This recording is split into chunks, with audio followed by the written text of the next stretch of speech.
Bismillah, assalamualaikum warahmatullahi wabarakatuh. Alhamdulillah hamdan katsiran thayyiban barakan fihi kama yuhibbu rabbuna yarda. Allahumma shalli ala sayyidina Muhammad wa ala ali Muhammad. Amma ba'd.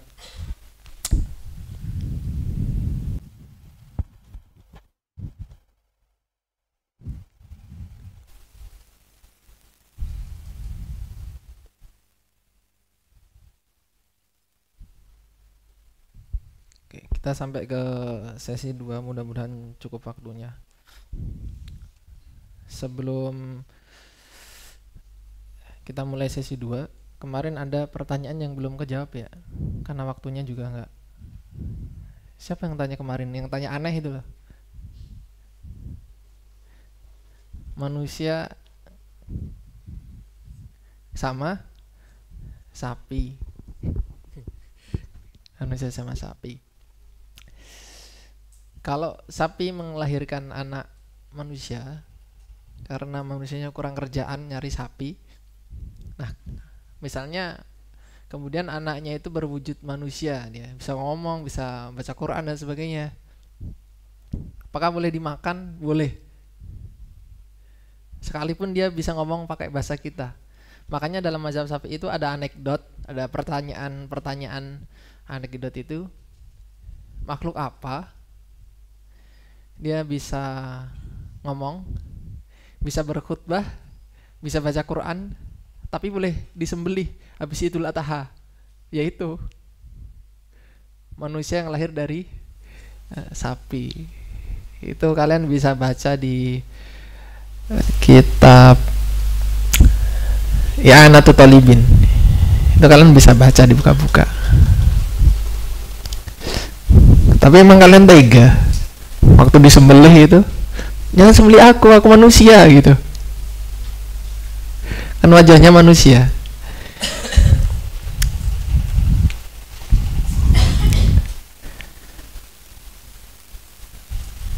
Sekarang kita masuk ke fardu madi dan sunahnya. Siapa yang mau memimpin? Siapa yang memimpin? Kemarin siapa kemarin? Husain. Ya, Mas Husain, mana Mas Husain? Oh, sakit. Selain Husain biasanya siapa? Ilham.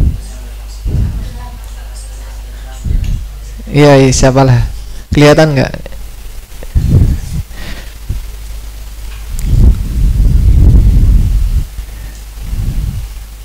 Coba dulu.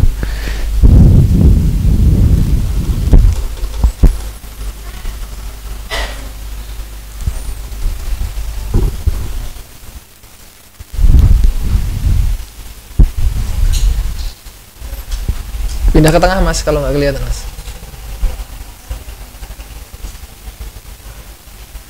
Itu yang mbak-mbaknya udah mulai ini loh, mencoba-coba.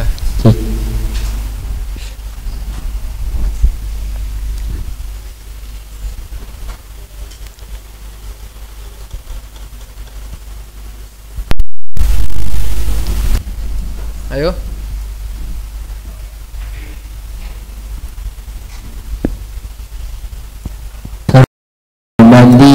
Ada 3 macam. Pertama niat ikhlas karena ta'ala. Kedua hilangkan Najis jika ada pada badan janganlah mengabaikannya. Ketiga, alirkan air pada semua badan, rambut, kuku, kulit. Jangan lupa sunnah mandi. Tasmiyah wudulah dulu sebelumnya. Gosala tubuh dengan gunakan tangan, bersegera dan dahulukan kanannya. Gosala tubuh dengan gunakan tangan, bersegera dan dahulukan tangan.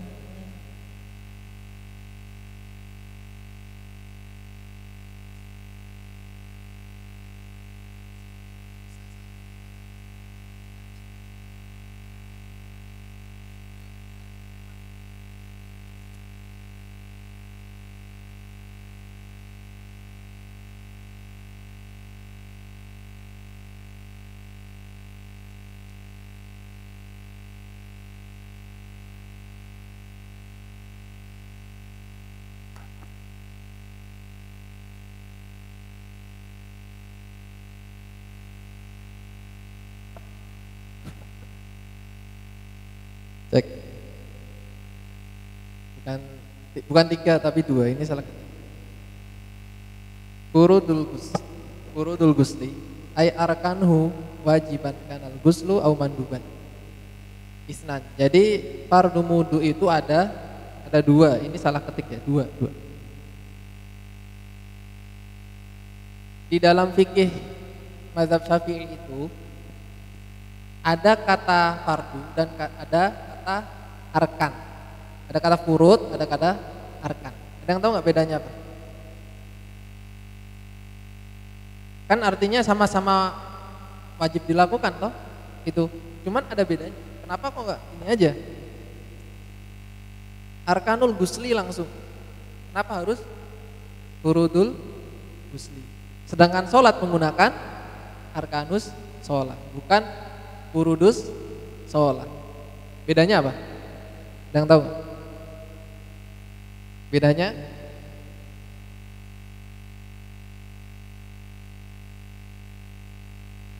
Ada yang tahu bedanya?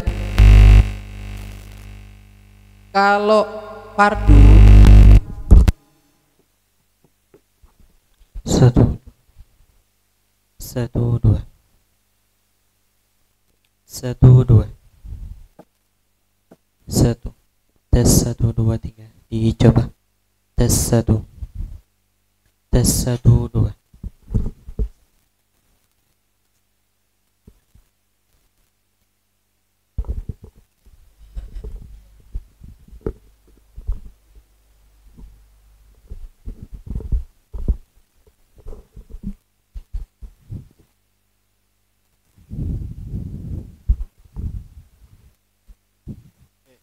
Tapi ini antum tulis 3 juga nggak apa-apa, karena kadang sebagian ulama tuh kayak beda-beda gitu.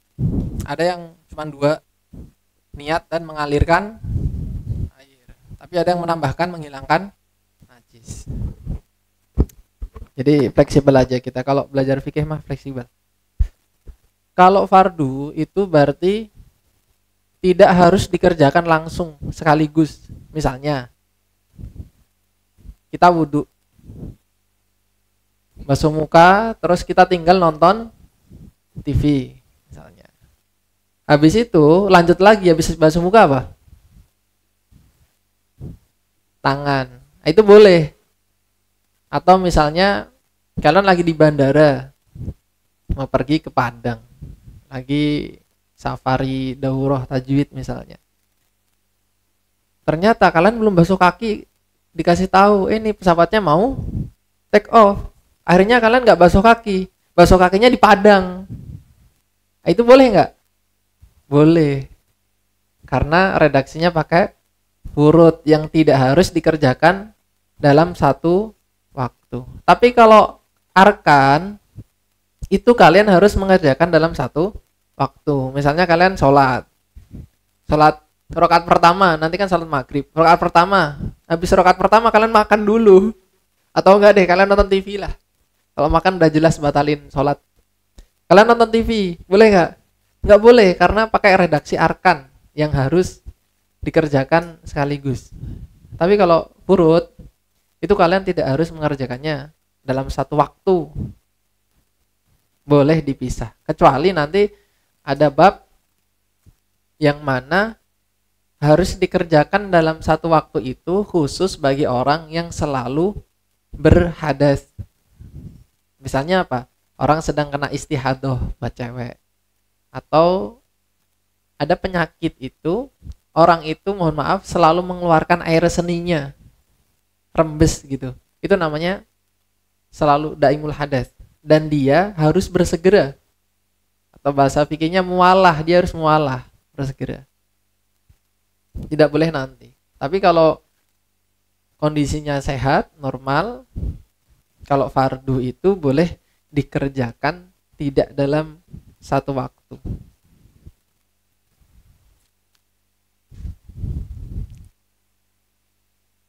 Al-awwal an-niyah, niat. Ka'anyan wal junubu. Yang pertama, fardunya adalah niat.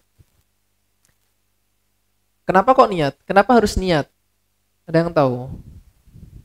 Karena dalam mazhab Syafi'i, wudhu itu dikategorikan sebagai ibadah, dan ibadah wajib menggunakan niat. Berbeda dengan mazhab Al-Imam Abu Hanifah, dalam masalah mandi, mazhab Al-Imam Abu Hanifah itu tidak memerlukan niat.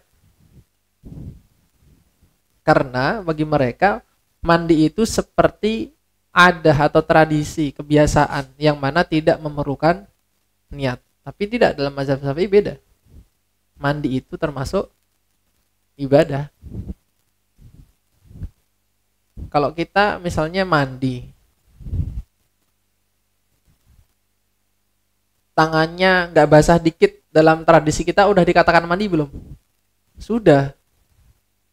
Misalnya telinganya masih ada sabun dikit, tetap dianggap mandi nggak? Ya tetap. Cuma dalam konteks junub, orang yang misalnya nggak basah dikit, itu sah nggak mandinya?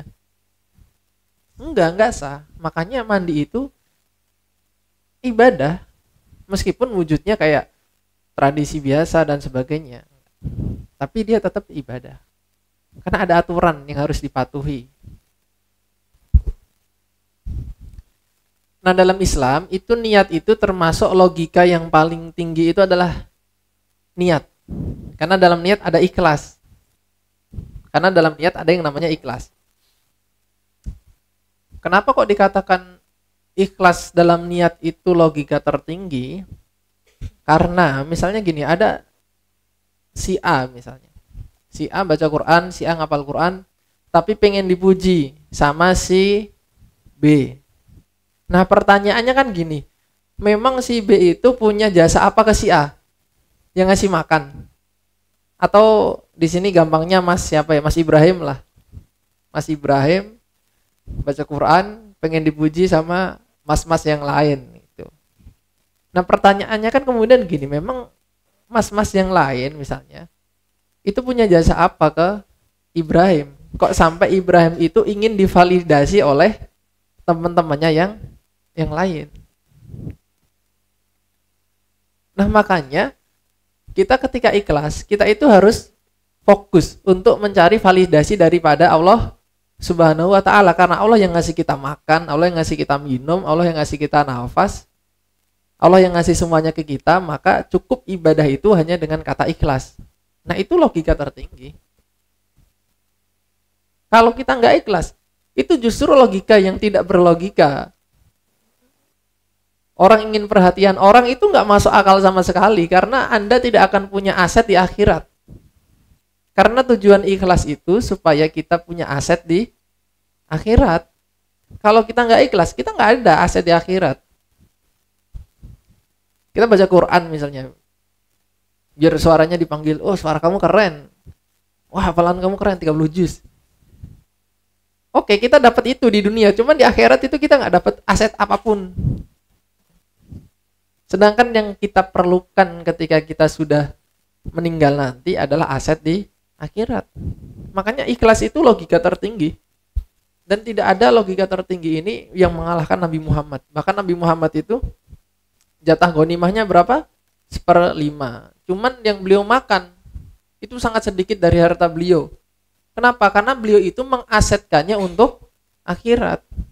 Orang kaya sekarang tuh gak bisa level seperti itu. Saya pun juga gak bakal bisa. Mustahil. Cuman jangan sampai kita berkecil hati kemudian mengambil syariat itu yang minimal. Enggak kayak gitu juga. Tetap kita akan berusaha sebaiknya untuk ya meskipun jauh dari Nabi tapi gak jauh-jauh amat lah. Enggak jauh-jauh amat. Itu kerennya Nabi Muhammad itu. Belum mengasetkan semua harta beliau, perbuatan beliau untuk di akhirat. Makanya niat itu dalam Islam menempati posisi yang paling tinggi dalam ibadah. Satu amal bisa dikecilkan dengan niat dan satu amal bisa dibesarkan dengan niat. Kata Nabi itu, kalian itu jangan meremehkan, jangan merendahkan sahabatku. Andaikan kalian itu berinfak dengan segunung Uhud misalnya, dan sahabatku hanya berinfak dengan segenggam saja, itu pahala kalian tidak bisa melampaui pahala sahabatku yang hanya beramal segenggam. Itu bayangkan ikhlasnya para sahabat itu seperti apa. Ya memang pahala kita itu dikali lipatkan lebih banyak daripada pahala sahabat. Tapi sahabat itu ngelakuin satu amal itu mengalahkan pahala kita yang dikali lipatkan itu. Gak ada apa-apanya. Karena sahabat itu ikhlasnya luar biasa. Apalagi Abu Bakar. Abu Bakar itu luar biasa. 100% hartanya untuk Rasulullah Shallallahu Alaihi Wasallam. Makanya di sini kita di Karim itu belajar untuk memurnikan niat.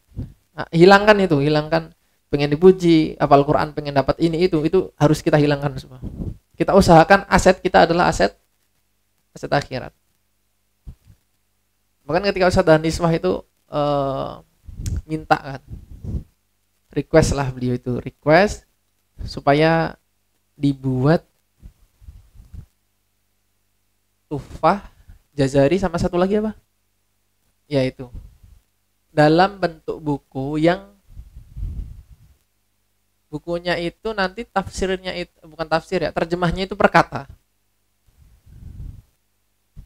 Jadi nanti insya Allah kalau jadi itu kalian akan pegang buku dalam bentuk terjemah per kata. Cuman saya bilang ke Ustaz Danis gini, bolehlah saya ambil proyek kebaikan ini, cuma dengan syarat jangan pernah bayar saya gitu. Kenapa? Karena saya mau tulisan saya itu semuanya asetnya itu untuk wakaf semua, bukan untuk kepentingan saya. Jadi untuk aset akhirat, karena ini penting. Kalian pernah tahu cerita Ajrumiyah nggak? Belajar Ajrumiyah nggak di sini? Itu penulisnya itu sewaktu nulis kitab itu, kitabnya diapain? Dibuang ke laut. Ya Allah, kalau ini saya ikhlas karena Engkau, maka abadikan. Tapi kalau ini tidak ikhlas, maka lenyapkan saja. Kira-kira kitabnya gimana? Kitabnya tidak hancur sama sekali. Padahal kitabnya terbuat dari kertas. Coba kalian nyatet nih. Ya Allah, kalau catatan ini ikhlas karena Engkau, abadikan, buang itu di danau. Tenggelam semua. Ya karena kita beda, level ikhlasnya beda. Itu ulama sampai kayak gitu. Bahkan ada ulama yang beliau itu ketika hidup beliau bilang kepada sahabatnya, punya karangan banyak, cuman saya lupa namanya, kamu jangan sebarkan tulisanku sebelum nanti saya kasih isyarat ketika saya mau mati. Dan ketika mau meninggal itu temannya nemeni itu dan nunggu isyarat itu. Nah ketika mau meninggal itu ulama ini tersenyum. Nah itu sebagai tanda bahwa amalnya diterima sama Allah dan silahkan disebarkan kitabnya. Itu luar biasa sekali. Bahkan Imam Nawawi itu mengajar itu tidak pernah mengambil upah. Imam Nawawi itu nggak pernah ngambil upah. Makanya kitab beliau itu kitab-kitab yang paling langgeng sampai saat ini. Yang paling terkenal apa? Arba'in. Siapa nggak kenal Arba'in? Ulama mazhab manapun pasti tahu Arba'in. Bahkan meskipun dia tidak bermazhab Syafi'i, dia akan mensyarah kitab Arba'in. Itu salah satu tanda Imam Nawawi itu ikhlasnya luar biasa. Luar biasa sekali. Nah, makanya di sini kita mencoba untuk mempertajam niat. Karena niat itu sangat penting bagi kita. Al-awwalu yang pertama adalah an-niyah. Niat. Ka'an yanwil junubu raf'al janabati. Seperti orang yang junub itu meniatkan untuk mengangkat janabah. Jadi kalian kalau mau mandi wajib harus diniatkan, misalnya salah satunya untuk menghilangkan janabah. Awil haidu wa nufasa'u raf'al haidi. Atau orang yang haid dan nifas itu diniatkan untuk mengangkat haid. Awin nifasi atau mengangkat nifas. Aw yanwi yakulun ada al-gusli atau berniat untuk menunaikan mandi wajib. Jadi nggak bisa kita itu niat itu hanya ya Allah aku mau mandi aja, nggak bisa. Karena ibadah itu perlu niat. Jadi kalau kita hanya meniatkan untuk mandi saja tanpa mengarahkan untuk mandinya apa, itu nggak bisa. Atau kalian bisa meniatkan gini, awil guslal wajiba, atau kalian niatkan untuk mandi wajib, itu bisa. Awil gosalis solati, atau kalian niatkan mandi untuk sholat, itu juga bisa. Jadi kalian mandi apa? Saya mau sholat, berarti itu mandinya berarti mandi wajib. Karena syarat daripada sholat kita harus suci dari hadas besar dan hadas kecil. Jadi kita bisa saja meniatkan mandi untuk sholat. Auruf al hadasi, atau niatkanlah mandinya untuk mengangkat hadas. Awit taharati anhu, aulahu, auli ajli, atau bisa kita niatkan untuk mandinya untuk taharah, bersuci. Ya, mandi untuk bersuci. Wala taharata faqat, dan tidak bisa kita meniatkan hanya untuk taharah. Jadi taharahnya itu niatkan untuk mengangkat hadas atau untuk mandi wajib, dan tidak bisa untuk hanya sekedar taharah saja, nggak bisa. Kan kalian mandi biasa setiap hari itu juga untuk taharah. Cuman kan taharahnya bukan model untuk mengangkat janabah, bukan untuk mengangkat janabah, makanya nggak bisa. Itqat takunu adatan, karena kadang yang namanya taharah itu keseharian kita, karena kita mandi juga setiap hari. Atau ada yang nggak mandi baru sepekan sekali, ada 3 hari sekali. Biasanya di pondok itu banyak. Saya punya temen itu kakak kelas waktu kuliah, dia rekor nggak mandi berapa, 2 pekan. Itu mungkin diginin dakinya langsung itu 2 pekan itu nggak mandi. Itu rekor itu ya. Aunawatil haidu awin nufasa'u. Nah ini saya skip aja ya. Ini pembahasan yang dewasa. Jadi saya nggak usah saya sebutkan. Oke. Bentar, saya lompati dulu.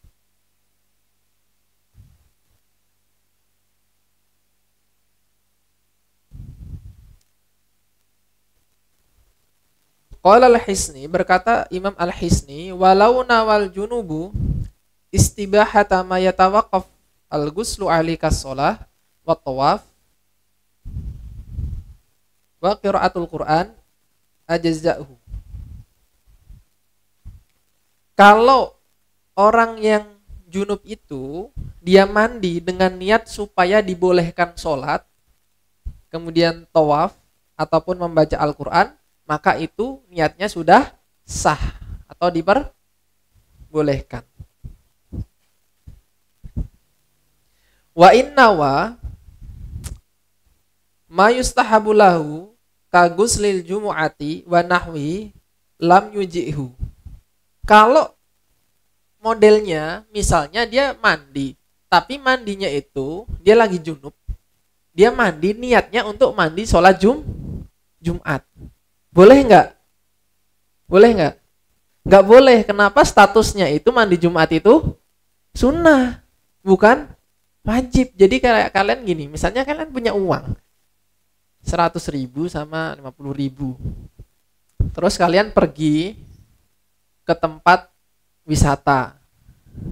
Paket 100.000 kalian boleh melakukan semuanya.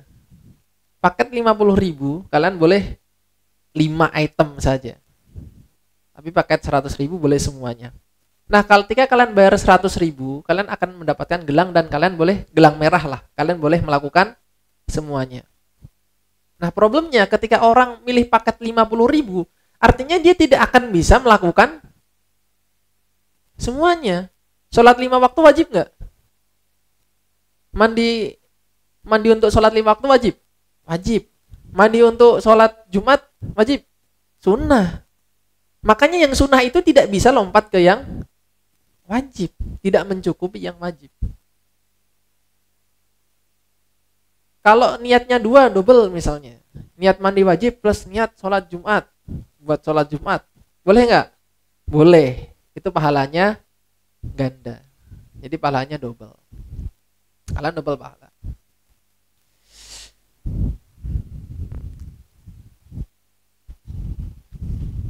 Li'annahu lam yanwi amron wajiban. Alasannya kenapa? Kok nggak sah? Karena tidak meniatkan untuk perkara yang wajib. Ya kan sunnah. Mandi untuk sholat Jumat sunnah. Artinya dia tidak meniatkan untuk sesuatu yang wajib. Dia justru meniatkan untuk sesuatu yang sunnah. Walau nawal gusla mafrud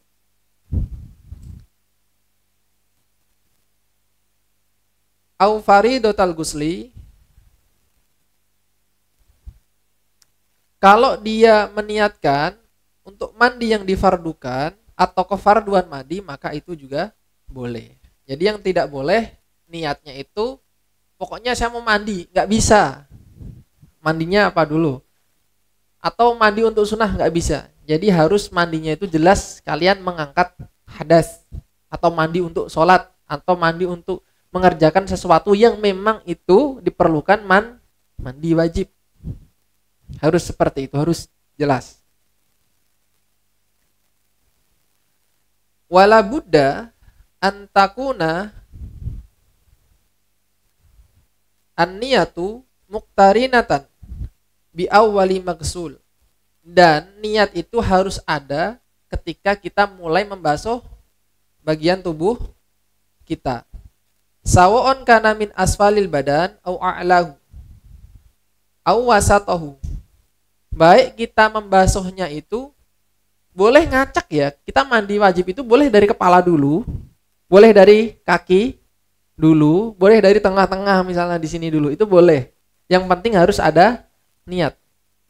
Misalnya Mas siapa ya? Yang udah balik siapa? Husen. Misalnya Mas Husen. Jangan Husen deh. Hasan. Misalnya Mas Hasan. Mas Hasan mandi wajib. Dia nyiram kakinya nggak pakai niat. Kemudian dia nyiram tangannya pakai niat. Yang sah yang mana? Yang tangan. Berarti kakinya harus diulang lagi. Karena dia ketika nyiram kaki nggak pakai niat, basuh kaki nggak pakai niat. Yang sah yang ketika dia membasuh tangan. Li'anna badanal junubi kullahu ka'ud bin wahid. Kenapa kok boleh dari atas dulu, tengah dulu, bawah dulu? Karena orang yang mandi wajib itu status badannya itu seperti satu badan yang sama. Dianggap satu paket. Jadi nggak ada bedanya kepala sama kaki. Nggak ada. Beda dengan wudhu. Wudhu nggak bisa. kalian langsung sekaligus. Itu nggak bisa, kecuali dalam dua keadaan. Kalau wudhu kan kayak gitu, wudhu harus tertib kan, kecuali dalam dua. Yang pertama misalnya kalau wudhu itu kalian nyelam, diving. Kalian ketika nyelam, kalian langsung niat berwudhu, meskipun nggak urut, itu sah wudhunya. Dan yang kedua adalah ketika kalian mandi wajib. Jadi ketika kalian mandi wajib, kalian otomatis sudah mendapatkan wudhu. Kecuali kalian batal, ada pembatal wudhu di situ. Misalnya mandi wajib, buang air kecil misalnya. Artinya kalian tidak dapat wudhunya, kalian hanya dapat mandi wajibnya. Seperti itu.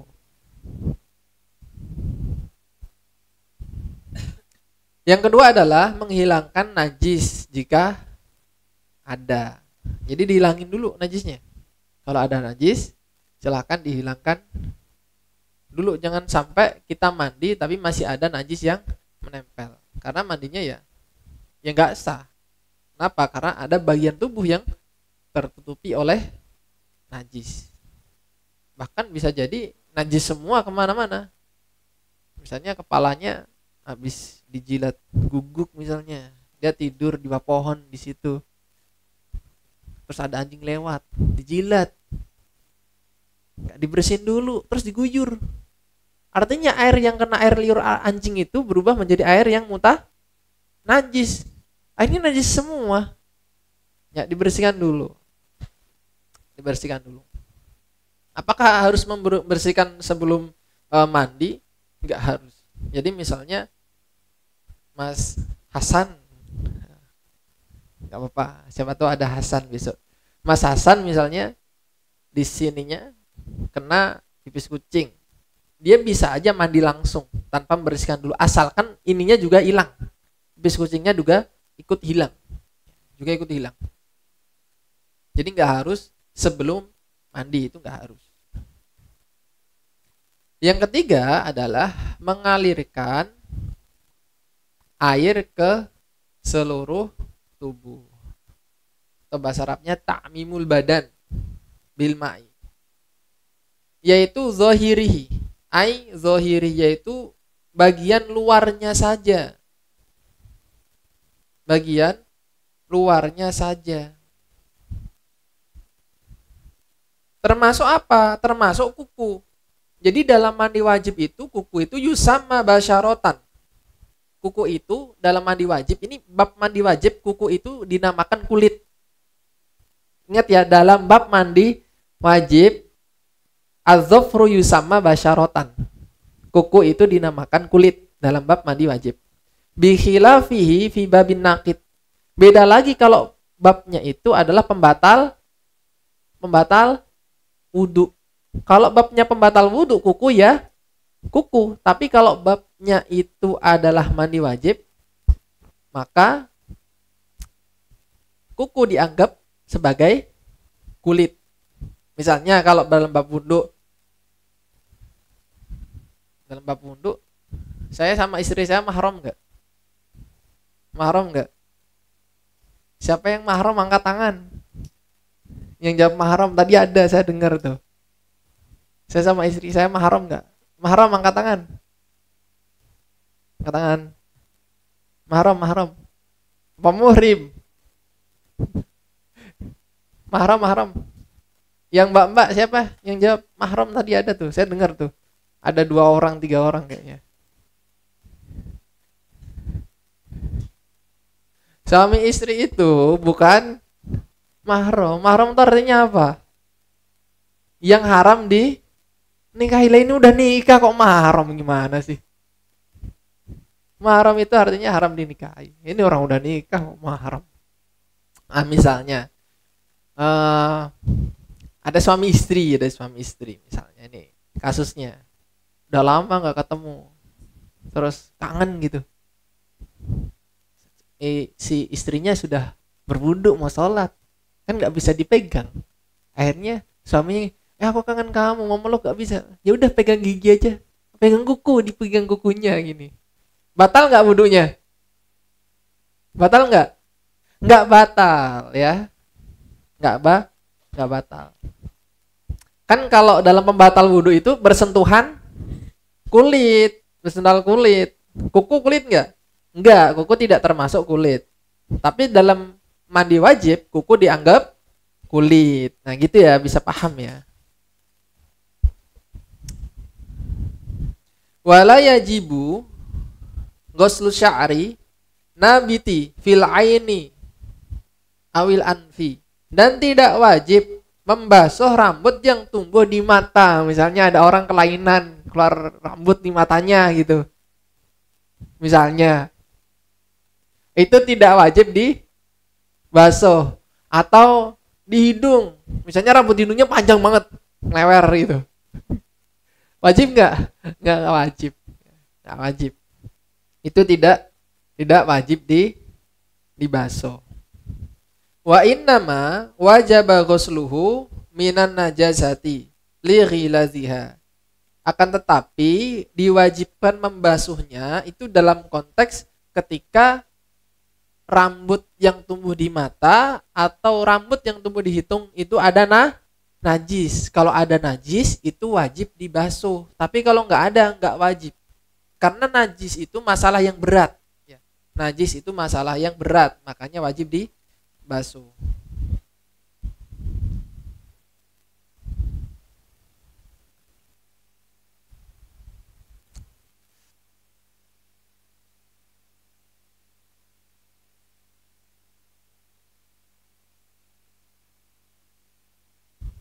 Bentar saya pilihkan karena ini ada pembahasan babnya cukup dewasa juga. Ya. Jadi sebetulnya bab fikih mandi itu banyak yang disensor buat kalian. Banyak yang disensor sebagian.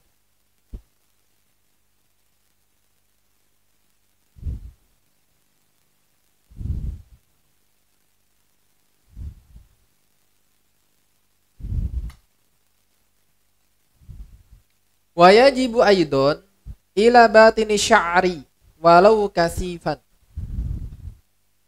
Dan wajib juga mengalirkan air ke batin rambut sekalipun rambutnya itu lebat.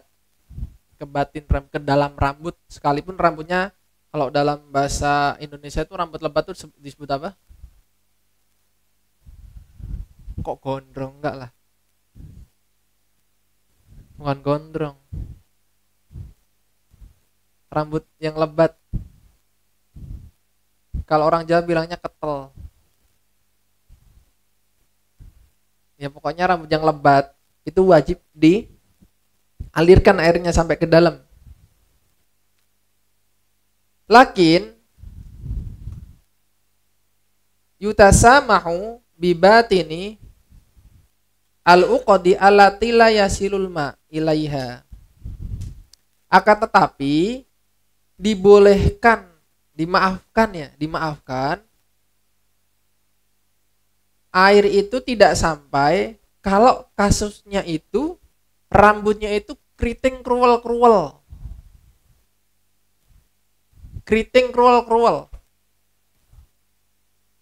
Alami ya, keritingnya alami, keriting kruwel-kruwel alami. Airnya nggak sampai ke dalam rambut itu dimaafkan meskipun banyak.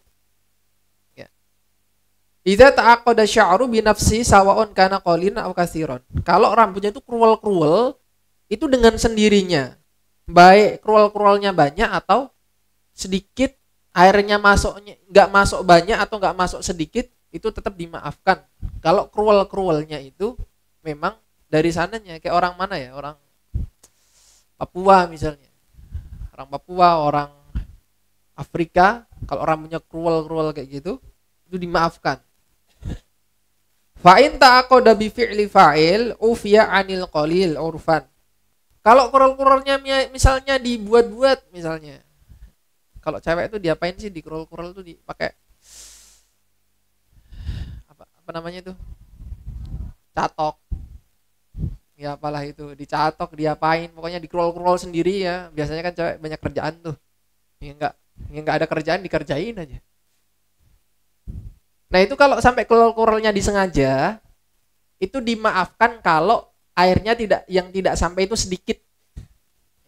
yang tidak terkena air sedikit itu dimaafkan. Tapi kalau keluarnya itu asli dari sananya, emang sudah produk bawaan lahir, maka dimaafkan meskipun banyak.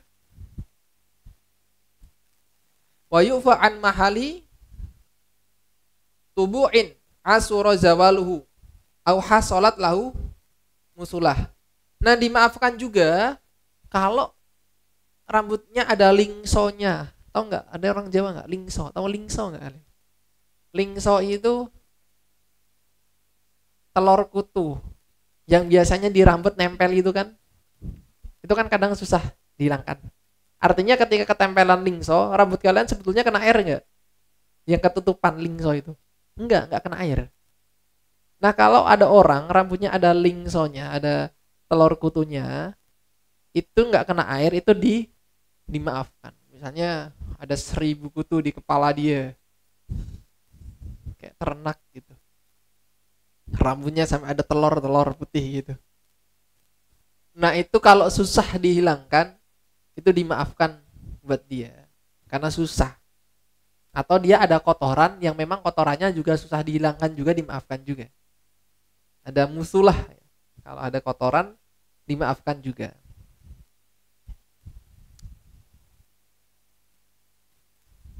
Wala yahtaj litayamum an mahallihi. Oke. Wa yajibu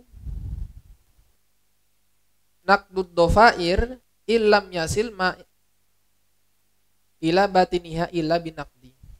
Sekarang kalau modelnya dikuncir, biasanya cewek dikuncir. Apakah harus melepas kuncir? Diharuskan melepas kuncir kalau air tidak sampai gara-gara dikuncir. Jadi sebetulnya wajib apa enggaknya ya tergantung. Kuncirnya harus dilepas enggak? Misalnya cewek kan kadang malas ngelepas kuncir tuh. Itu tidak wajib kalau airnya bisa sampai. Tapi menjadi wajib ketika airnya tidak bisa sampai, terhalang sama kuncirnya. Misalnya kuncirnya ada 30, kuncir semua. Gitu, kayak bocil. Apalagi kuncinya kuncir karet yang kuat banget. Karet itu kan nempel gini bisa menghalangi air. Bukan kuncir yang kuncir kain. Kalau kuncir kain itu air masih bisa menyerap ke kain, nanti nembus ke rambut. Tapi kalau kuncir karet kan nggak bisa. Biasanya ada 30, 50, banyak banget, rame rambutnya. Nah, itu harus dilepas. Karena air tidak bisa masuk ke sana. Terhalang. Kemudian sunah-sunah mandi ada 5. Sebenarnya nggak hanya 5. Di kitab-kitab yang lain tuh berbeda-beda. Ada yang 7, ada yang lebih dari itu. Cuman untuk awalan itu 5 ya, 5 aja. Yang pertama adalah tasmiyah. Kenapa kok tasmiyah? Karena bismillah itu kalimat ajaib yang Allah berikan kepada orang Islam. Itu kalimat ajaibnya tuh bismillah. Kalian pernah mikir nggak? Kenapa kok Al-Quran itu diawali dengan huruf ba? Dan kenapa huruf ba itu harus di kasroh? Pernah mikir nggak? Kan nggak mungkin Allah itu menempatkan sesuatu tanpa ada ilmu di dalamnya. Kenapa kok di Al-Quran tidak diawali misalnya minal jinnati wana saja? Kenapa harus bismillah? Karena bismillah itu kalimat ajaib. Jadi di bismillah itu ada banyak pelajaran. Nanti kalian bisa baca di kitabnya Syekh Nawawi Al-Bantani itu, Marahul Labid. Kalian bisa baca-baca. Kenapa kok Allah itu menempatkan di Al-Quran itu bismillah sebagai yang pertama kali dibaca? Karena huruf ba itu, kalian belajar bahasa Arab kan? Ba itu ada banyak jenisnya. Ada sababiyah, ya kan? Ada sababiyah. Kemudian ada apa lagi? Isti'anah, untuk minta tolong. Nah, salah satu jenis ba itu adalah ba sababiyah. Kenapa Allah menaruh huruf ba sebagai pengawal Al-Quran? Itu untuk menunjukkan bahwa alam semesta itu ada sebabnya. Tidak mungkin alam semesta itu tanpa ada sebab. Itu pelajaran utama. Dan ketika kalian sudah paham, ketika kita sudah paham bahwa alam semesta ada sebabnya, maka beralihlah ke yang namanya isti'anah, artinya minta tolong. Maka ketika kalian sudah paham itu, kita sudah paham, maka mintalah tolong kepada Allah. Dan harokatnya kasroh. Kasroh itu bahasa lainnya apa? Majrur atau huruf jar. Bahasa lainnya lagi apa? Huruf jar. Khofat. Khofat itu artinya apa? Waqfid janahaka. Artinya apa? Merendah. Artinya Allah ingin ngajari. Kalau kalian sudah paham alam semesta ada penciptanya dan kalian harus minta tolong ke pencipta, maka minta tolonglah dengan rendah diri. Makanya kalimat sebelumnya itu unik. Kata isim itu dihapus alifnya. Ada alifnya enggak di bismillah? Enggak ada. Kalau kalian baca Iqra bismi rabbikal ladzi khalaq, ada alifnya enggak? Alalak. Ada alifnya enggak? Ada enggak? Coba buka Al-Qur'annya. Alalak, ada alifnya enggak? Alalak. Enggak ada yang bawa Al-Qur'an. Saya bukain.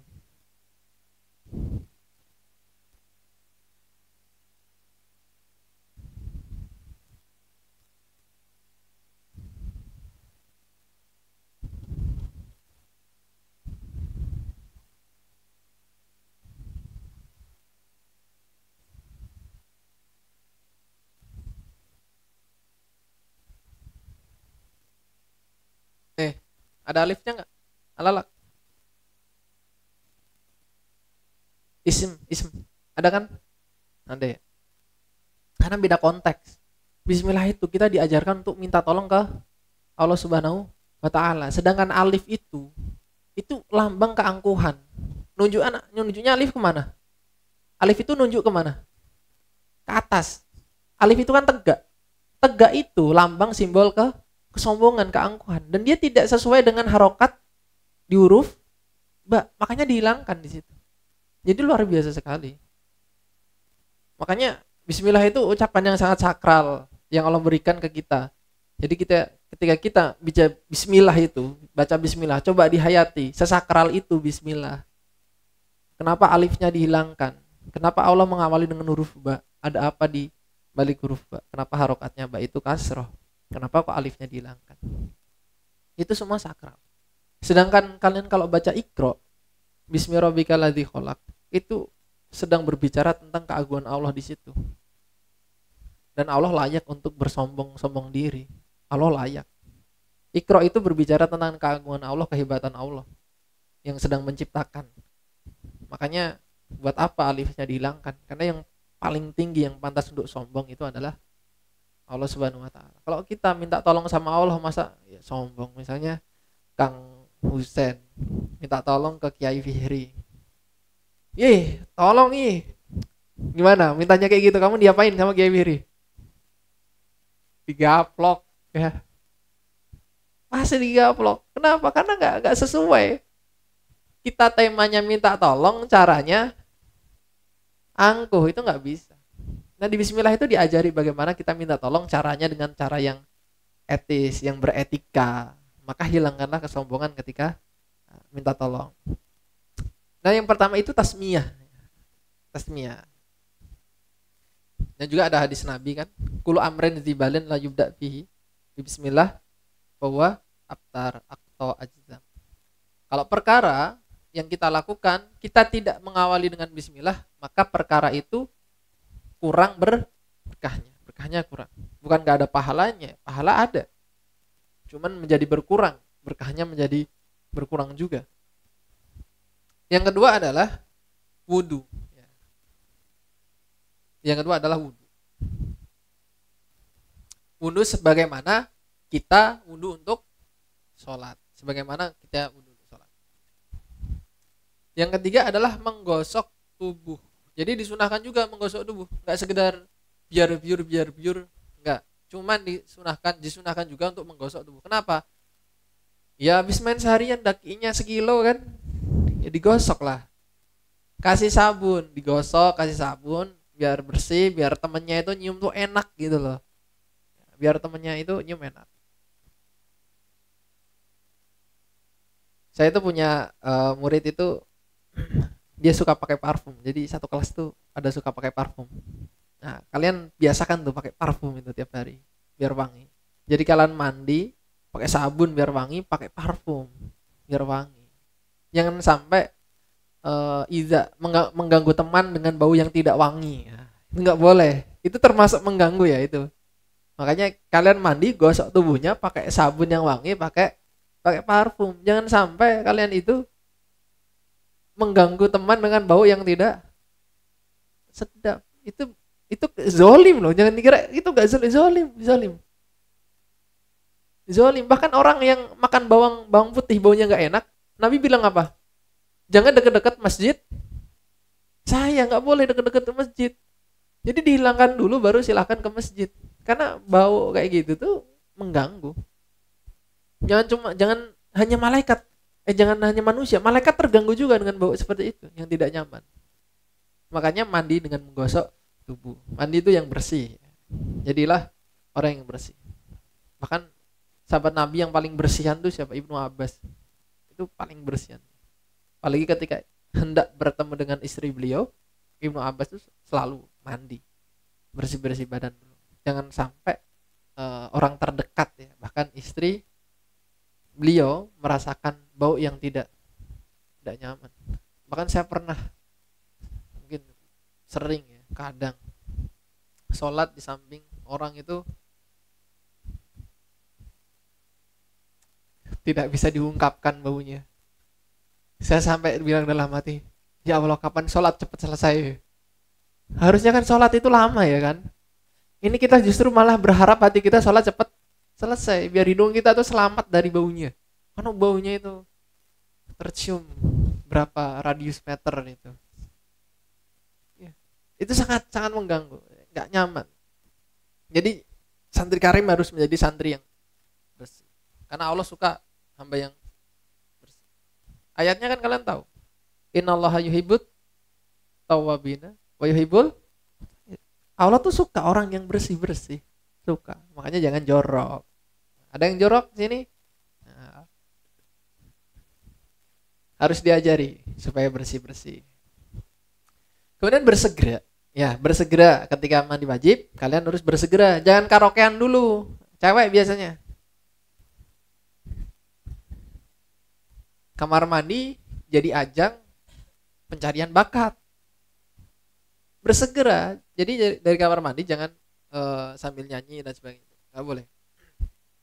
Bersegera. Jangan lama-lama. Kenapa? Karena yang namanya kamar mandi itu tempatnya setan. Jadi selama kita di kamar mandi kita ditemani setan. Makanya segeralah keluar dari tempat setan. Kecuali yang masuk itu setan juga. Itu ya baru betah itu dia.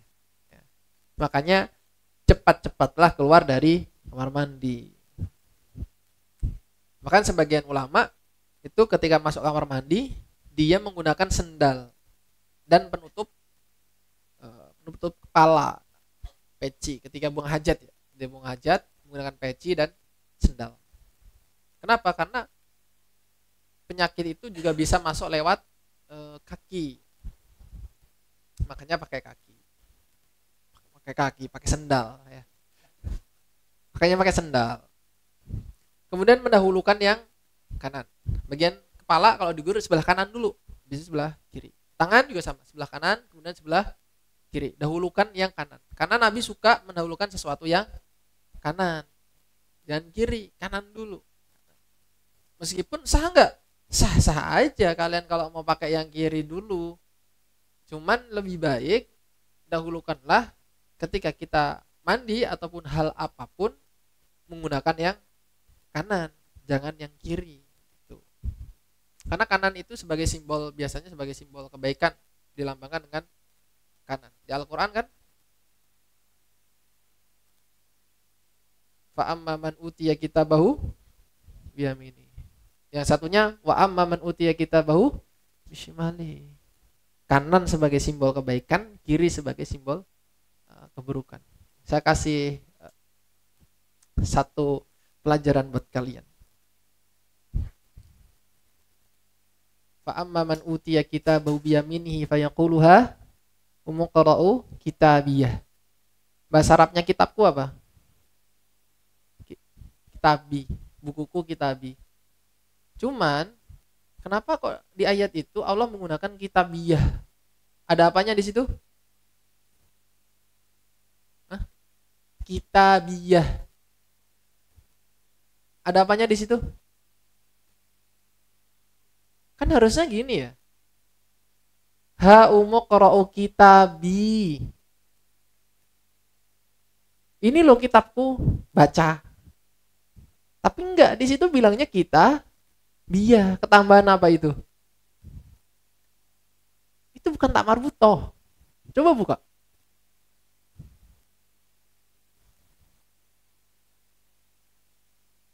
Itu bukan tak marbutoh, itu ha biasa. Bukan domir juga. Itu ha biasa, bukan domir.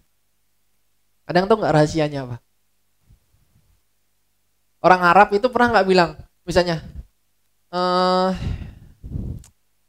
hadza kitabiyah, nggak pernah. Atau hadza jawaliyah, atau kolam misalnya, hadza kolamiyah, pernah nggak? Nggak pernah. Dalam tradisi keseharian itu nggak dipakai. Cuman kenapa Allah di situ menggunakan ha di situ? Misalnya kalian lari di lapangan, lari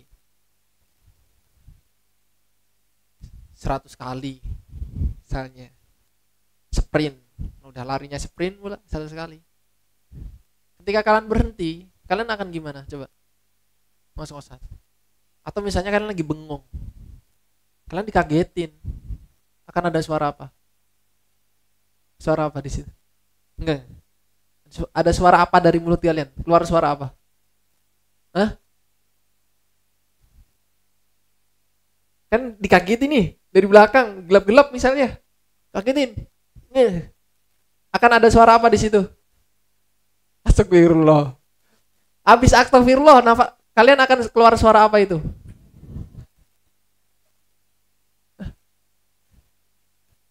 Kaget tahu. Kita itu kalau dikagetkan, oke kita bilang astagfirullah. Habis astagfirullah kita akan bilang ngos-ngosan toh, dikagetin. Orang yang dapat dari tangan kanannya itu ketika dapat itu dia kaget ngos-ngosan. Shock. Karena saking bahagianya nggak nyangka. Makanya Allah kasih huruf hadis itu supaya kita dapat gambaran. Ini loh orang yang dapat dari tangan kanan. Mereka tuh saking shocknya. Mereka kan bilang, ini kitabku. Kitabku gitu. Mereka sangat shock. Makanya di situ ada huruf ha di belakangnya. Kita kan nggak kepikiran. Allah kenapa kok naruh huruf ha di situ? Kita cuma baca ha umqra'u kitabiyah. Ini loh kitabku. Baca. Ini loh baca kitabku. Kita cuma sampai situ. Kita tidak pernah membayangkan bagaimana shocknya orang yang dapat dari tangan kanan karena bahagia. Bahkan ketika ayat selanjutnya, ini dzonantu anni mulakin hisabiyah, masih ngos-ngosan ceritanya karena saking bahagianya. Orang bahagia kan kayak gitu, ngos-ngosan dia. Kayak shock. Bahkan saya ada cerita, ini cerita asli ya. Orang ada ibu-ibu. Dia itu qadarullah janda. Dia mau nikah sama pemuda. Ya pemuda. Sebetulnya pemudanya itu ngincar anaknya. Betul. Cuman kata kiainya, ya sudah kamu nikah sama ibunya saja. Karena dikira sama ibunya, pemudanya itu suka sama ibunya. Padahal sama anaknya. Tapi kata kiainya, ya sudah kamu nikah sama ibunya saja. Nah, ketika pemudanya mau, ibunya itu shock. Gitu, sampai meninggal. Betul, meninggal karena saking shocknya gitu. Akhirnya si pemudanya jadi nikah sama, ini berkah nurut sama kiai. Jadi pemudanya itu antar sedih dan bahagia. Jadi ketika kita shock, itu kita akan keluar semacam huruf H. Sama kita lari ngos-ngosan itu, jalan muter terus, lari terus. Kemudian kita berhenti, kita akan orang ketika dapat dari tangan kanan seperti itu. Sama ketika orang dapat dari tangan kiri. Ya laitani lam uta kita, sama shock juga. Bahkan ngerinya kalau kalian baca di kitab-kitab tafsir, itu mereka dapatnya nggak gini. Dapatnya gimana? Tangannya dimasukkan ke dada, ke jantung, tembus ke belakang.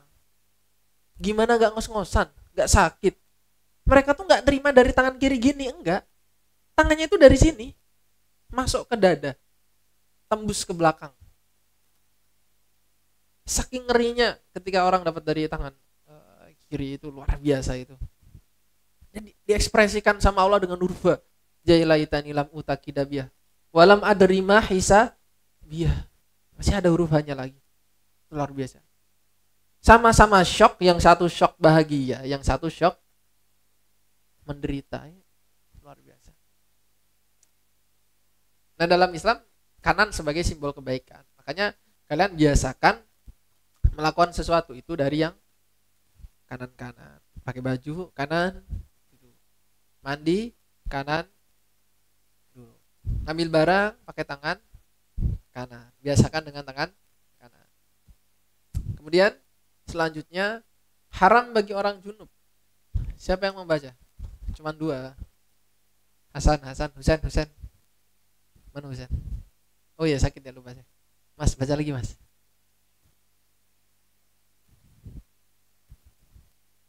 Enam yang diharamkan untuk orang junub: sholat, tawaf, mencurah Al-Quran.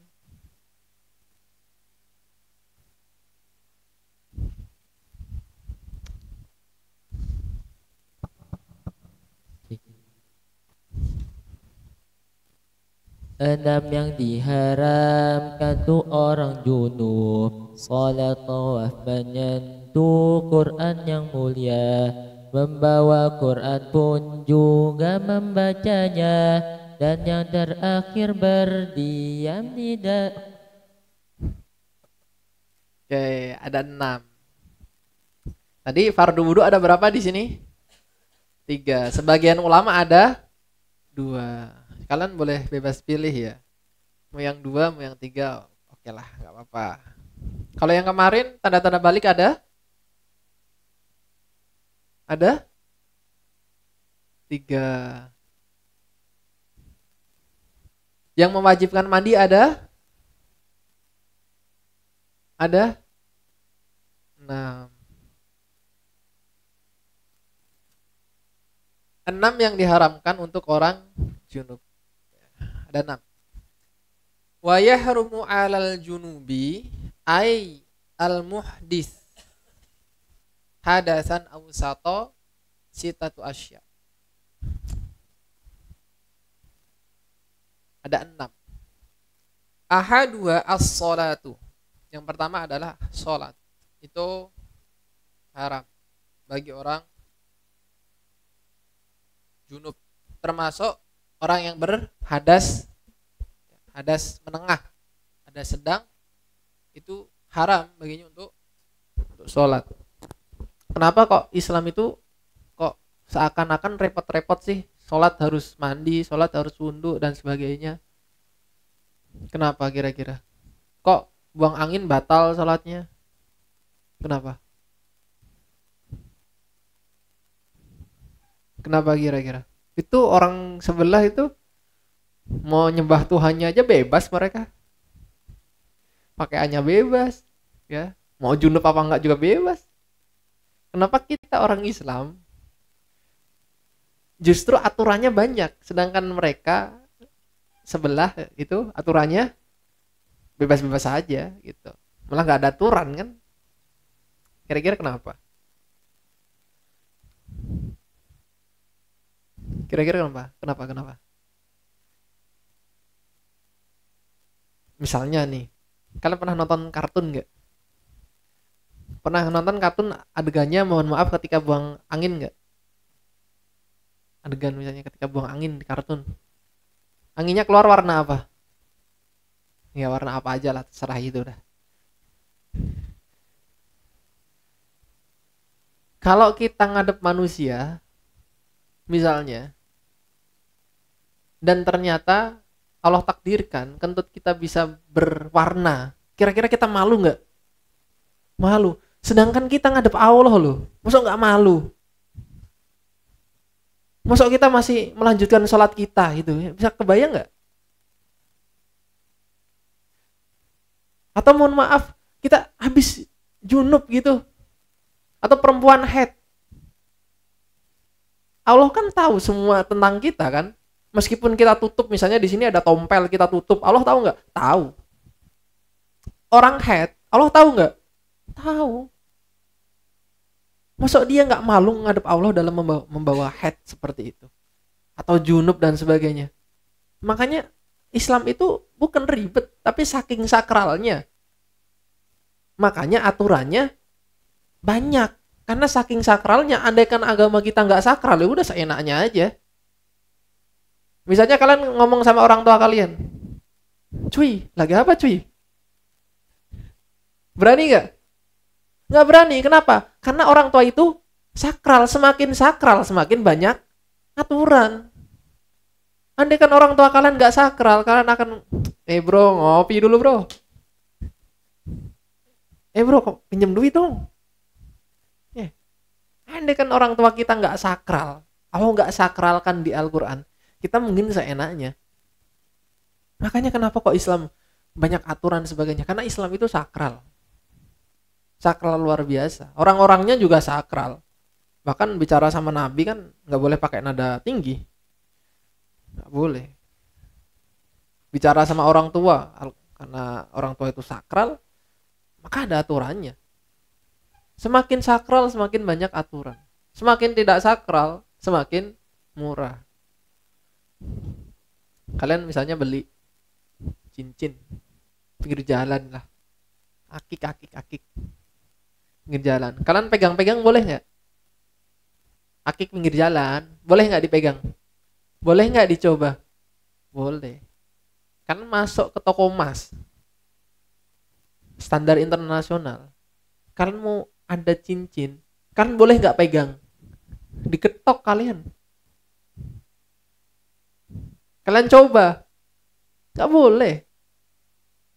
Jadi ada aturan. Semakin dia sakral, semakin banyak aturan. Makanya kita harus berbangga ya dengan agama Islam. Kok Islam kenapa ya perempuannya wajib pakai hijab? Karena perempuan dalam Islam itu sakral. Kenapa laki-laki harus menjadi pemimpin yang luar biasa? Karena laki-laki itu sakral. Karena dia bertanggung jawab dalam segala aspek, dalam banyak hal. Jadi semakin sakral, semakin banyak aturan. Makanya ibadah kita itu banyak aturan karena sakral. Kalau nggak mau sakral, ya itu bukan Islam. Karena Islam itu agama yang sakral. Yang pertama ada sholat. Li hadisi, karena ada hadis, la yaqbalullahu sholatan bi ghairi tahurin wala shadaqatan min ghulul. Allah tidak akan menerima sholat apapun tanpa toharoh, dan Allah tidak menerima sedekah apapun dari yang haram. Jadi nggak bisa. Allah itu tidak akan menerima sholat kita kecuali dalam keadaan suci. Begitu pula Allah tidak menerima sedekah kecuali dari yang halal. Kalau haram enggak. Sebanyak apapun, iya sebanyak apapun. Misalnya ada orang bandar judi, bandar togel, dia sedekah 1 triliun, diterima enggak? Enggak. Saat itu bangun pesantren, Ustaz, masuk enggak diterima? Enggak, udah jangan ditawar. Itu seperti kalian mandi pakai air kencing. Suci enggak? Enggak, kalian mau mandi 100 kali pun kalian enggak akan suci. Kita tidak akan menjadi wangi dengan air kencing. Jadi harta haram itu seperti air kencing. Mohon maaf ya, seperti air kencing di hadapan Allah. Bahkan lebih najis daripada air kencing. Bahkan itu sesuatu yang tidak sopan. Kenapa enggak sopan? Karena Allah kita berikan dengan yang haram. Yang syubhat aja enggak boleh, apalagi yang haram kita berikan ke Allah. Kan nggak pantas. Meskipun itu bentuknya jadi pondok pesantren, jadi apa lagi ya? Sekolahan, buat beasiswa beasiswa pelajar dan sebagainya, nggak bisa. Itu seperti kita mandi dengan air kencing. Mau sebanyak apapun harta, itu kalau nggak halal, Allah nggak bakal terima. Udahlah itu udah paten, jangan ditawar, nggak bakal diterima ya. Ingat-ingat aja, itu seperti kita mandi dengan air kencing. Cuman kan kenapa orang-orang kok masih pede bersedekah dengan harta haram dan sebagainya? Ya karena mereka tidak melihat sesuatu yang tidak bisa mereka lihat. Andaikan harta haram itu Allah wujudkan dalam bentuk sesuatu yang najis dan sebagainya atau menjijikkan, pasti mereka nggak bakal mau. Karena Allah tidak wujudkan harta haram dalam bentuk sesuatu yang najis, menjijikkan, makanya mereka tetap bisa pede aja. Orang yang kerja di judol pakai harta haram untuk sedekah, riba pakai harta haram untuk sedekah, mereka masih bisa pede karena Allah tidak tunjukkan, Allah tidak wujudkan harta haram dalam bentuk yang menjijikkan. Ya itu ujian buat kita. Itu ujian sekali.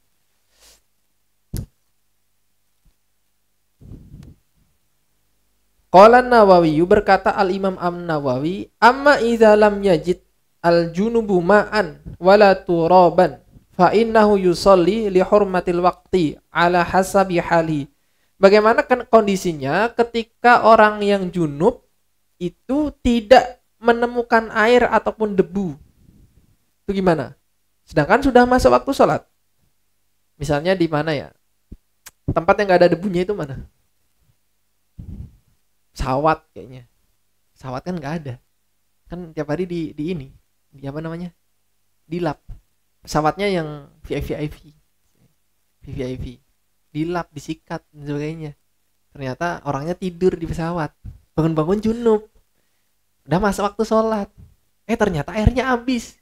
Nah, bisa pesawat VIP air habis. Nah, dia sholat lihormatil waktu, untuk menghormati waktu meskipun dalam keadaan junub.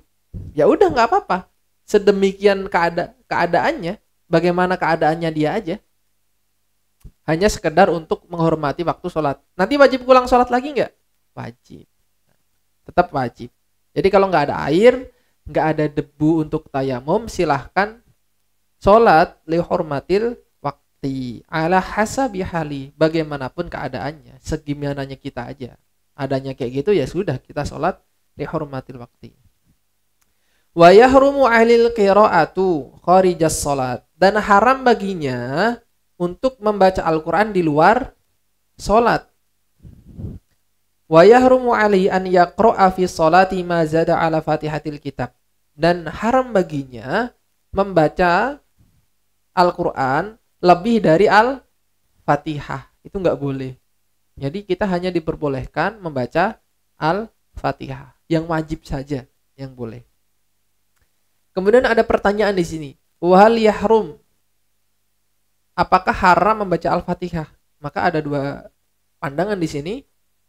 As-Sahihul Mukhtar, pendapat yang terpilih dalam mazhab Al-Imam Syafi'i, annahu la yahrumu bal yajib, tidak haram membaca Al-Fatihah, bahkan wajib. Alasannya apa? Fa innas sholata la tasihu illa biha, dikarenakan sholat itu tidak sah kecuali dengan membaca Al-Fatihah.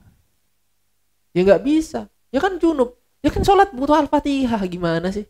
Tapi kan junub, ya sholat butuh Al-Fatihah. Dia aja diperbolehkan untuk sholat, padahal Al-Fatihah ada di dalam sholat. Sholatnya aja boleh, maksud Al-Fatihahnya nggak boleh, yang merupakan bagian dari sholat.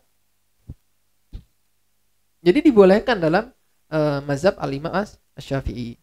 Kama jazatis sholah lid darurah ma'al janabah tajuzul qiraatu, sebagaimana diperbolehkan melakukan sholat dalam keadaan darurat sedangkan dia berjanabah tadi, maka diperbolehkan juga membaca Al-Fatihah. Yang kedua, pendapat yang kedua adalah la yajuz, enggak boleh.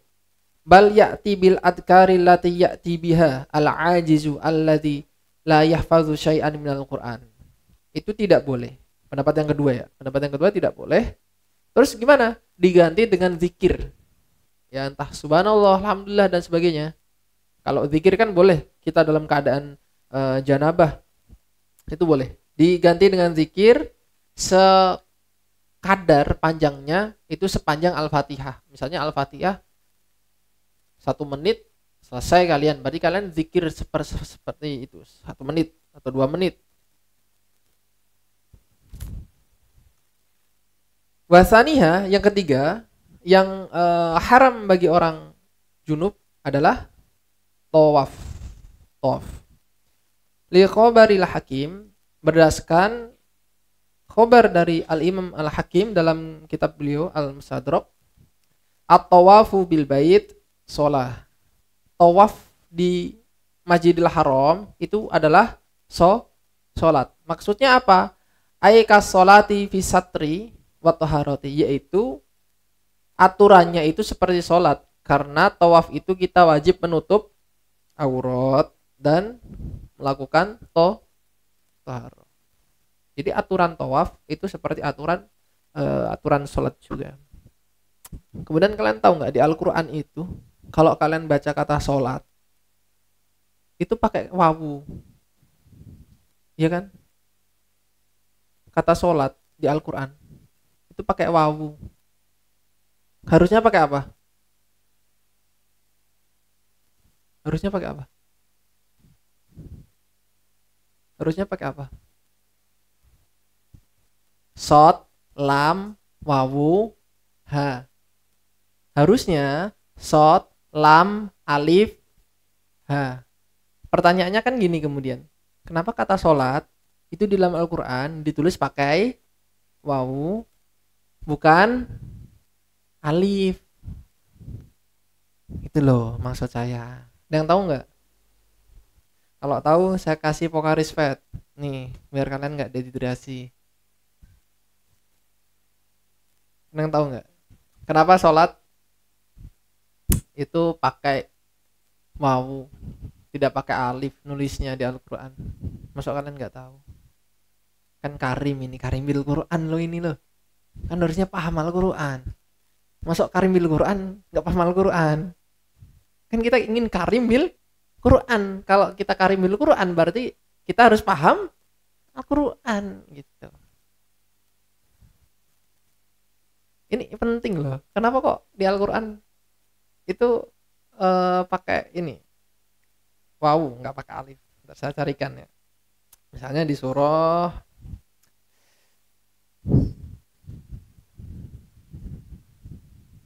nih Al-Baqarah. Kalian lihat nih, pakai wawu apa pakai alif lam? Mau kan? Harusnya biasanya pakai apa? Alif. Kenapa pakai wawu? Ini ada pelajaran penting. Saya kasih tahu filosofinya ya. Nah, nanti kalian akan paham kenapa sholat jadi haram ketika kita junub, karena sholat itu sakral.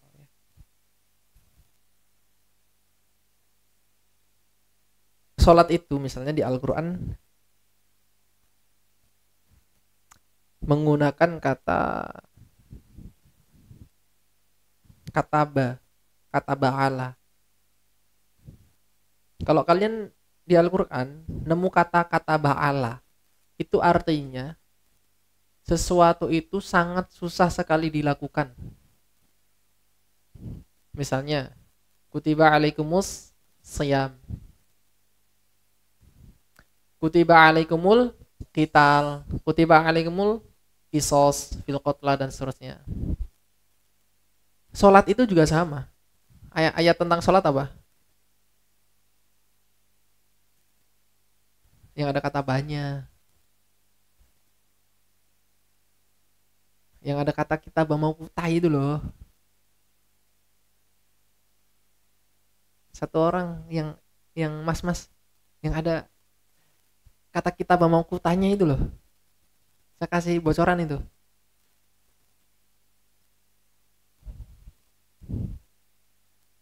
Tanhanil fasa bukan. Yang ada alal mu'mina kitabam mauquta. Jadi sholat itu Allah itu menggunakan kata alal mu'minin, dan menggunakan kata kataba, kitaban mawquta. Artinya sholat itu berat dilakukan. Setiap kata yang menggunakan kata ba'ala itu pasti berat. Misalnya gini, kita mulai dari puasa dulu deh, karena bentar lagi kita Ramadan. Ramadan itu kan di situ kutiba alaikumus siyam, siam, gunakan kata-kata ba'ala. Puasa gampang nggak? Ya gampang kalau sekedar nggak makan nggak minum. Kata Buya Hamka mah, kalau kalian puasa nggak sekedar makan dan minum, monyet kera di hutan juga bisa, kambing juga bisa. Kalau nggak sekedar makan minum, mohon maaf, berhubungan suami istri, mereka juga bisa. Tapi yang Allah inginkan dari puasa itu nggak sekedar itu. Misalnya kita itu tidak berkata buruk, tapi apakah hati kita juga tidak berkata buruk? Misalnya ada temen jatuh kepleset, kita nggak ketawa, hati kita ngetawain nggak pertanyaannya, kan gitu. Mungkin lisan kita nggak ketawa, tapi hati kita jangan-jangan kita cekikan tertawa terbahak-bahak, mau rasain itu. Makanya jangan dablek, jangan nakal. Bisa nggak ngontrol kayak gitu? Susah. Makanya puasa itu menggunakan kata ba'ala. Karena sangat susah mengontrol semua itu. Termasuk sholat. Misalnya kita sholat nih, sujud, ruko, takbiratul ihram, i'tidal dan sebagainya. Oh gampang. Secara perbuatan gampang. Cuman coba kalian tidak memikirkan apapun selain sholat di sholat kita. Nah, bisa nggak? Saya nggak bisa. Kalau ada yang bisa, wali dia berarti. Itu wali itu udah tuh. Ada nggak yang bisa sholat tanpa memikirkan apapun kecuali Allah yang ada di pikirannya? Yang cowok besok Abi Umi bawa kiriman apa ya? Tadi ntar malam makan apa ya? Makan apa nanti malam ya? Yang cewek, aku belum beli skincare. Jemuran itu kerudung belum disetrika. Aduh, kerudung kumel mana besok ada muhadharah lagi. Coba kita sholat tanpa ada kepentingan apapun di sholat kita kecuali sholat. Bisa nggak? Susah. Makanya sholat menggunakan kata ba'ala. Alal mu'minina kitaba mawquta. Karena susah, sholat itu susah, asli susah. Saya kasih tahu sholatnya level sahabat ya, ini level sahabat. Kan pasti pernah dengar ceritanya. Ada 2 orang sahabat lagi ribat, ya, jaga malam. Yang satu tidur, yang satu sholat malam. Ketika dia sholat malam, yang satu dia dipanah. Batalin nggak sholatnya? Nggak batalin, dilanjutin. Dipanah lagi, masih tetap sholat. Sampai ada berapa belas panahan.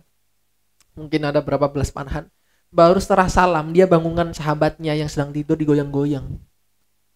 Sahabatnya shock lihat dia panah seperti itu. Tanya sama sahabatnya, kenapa kamu gak membangunkan aku? Kan kamu bisa bangunin aku. Kata sahabatnya yang panah itu apa? Saya tidak mau memutus bacaan Al-Quran. Saya kayak bayangin, dia tidak mau memutus bacaan Al-Quran, dia menikmati sholat dengan dipanah. Umar ditusuk ketika sholat kan, jadi imam sama Abu Lu'lu'ah Al-Majusi. Dibatalin gak sholatnya sama Umar? Kagak, ususnya putus. Kalian bisa bayangkan ususnya putus, gak dibatalkan sholatnya. Levelnya segitu loh sahabat loh. Kita masih jauh. Kita ada kucing mengeong aja udah, ini kucing siapa sih? Atau kita sholat di masjid deh, ada HP, kemudian ada telepon, kita mungkin berisik, ini berisik banget, gak di silent apa sih? Saya aja, samping saya bau, saya masih bisa menyerum aroma bau. Ini baunya gak enak banget. Harusnya kan saya gak bisa nyium itu, gak bisa. Indra kita harusnya mati, harusnya. Indra mati itu kayak gini. Coba diem dulu, dengarkan suara kipas ini. Dengar nggak? Tadi kalian dengar ini nggak? Waktu merhatiin saya, Enggak kan? Hilang kan? Suara kipas ini hilang kan? Karena kalian fokus ke saya, suara kipas ini jadi hilang. Harusnya kan seperti itu kita sholat ke Allah. Indra pendengar kita nggak aktif, indra penciuman kita nggak aktif, indra penglihatan kita juga nggak aktif. Harusnya ya kayak gitu. Makanya ada anekdot ya dari Abu Nawas itu. Jadi, oh bukan Abu Nawas, Qais, Majnun Laila. Majnun Laila. Jadi Qais itu punya wanita idaman namanya Laila. Suatu ketika Qais itu mengejar anjing. Kenapa dikejar? Karena anjingnya itu datang dari kampungnya Laila. Dikejar, ternyata anjingnya itu ngelewatin orang yang sedang sholat. Nah, Qais lewat di tengah-tengah orang yang sedang sholat itu. Ketika Qais balik, ditanya sama yang sholatnya, Qais, kamu tuh gimana sih? Kita lagi sholat, kamu ngelewatin orang yang lagi sholat. Tapi kata Qais apa? Luar biasa. Saya tidak melihat kalian karena saya fokus mengejar anjingnya Laila. Tapi kalian tuh aneh. Kalian fokus ke Allah kok masih ngelihat saya yang berlari di depan kalian. Saya aja ngejar anjing saya fokus. Kalian ngejar Allah nggak fokus. Ya, luar biasa. Mau ngerosting Qais, dia roasting balik dia. Luar biasa. Makanya kalau andai kan kita bisa fokus, itu sholat kita luar biasa sih. Makanya kita harus berusaha. Bahkan saya pernah baca di satu kitab itu, ada seorang ulama yang dia itu baru merasakan nikmat ibadah sekian puluh tahun lamanya setelah mencoba. Jadi kalau sekarang kita tidak bisa merasakan nikmat ibadah, belum bisa, setelah usia kita sekian belas tahun, berapa puluh tahun, kita jangan pernah putus asa. Karena ulama saja, levelnya ulama, itu baru berapa puluh tahun dia bisa merasakan nikmat ibadah. Itu testimoni dia, memang kayak gitu.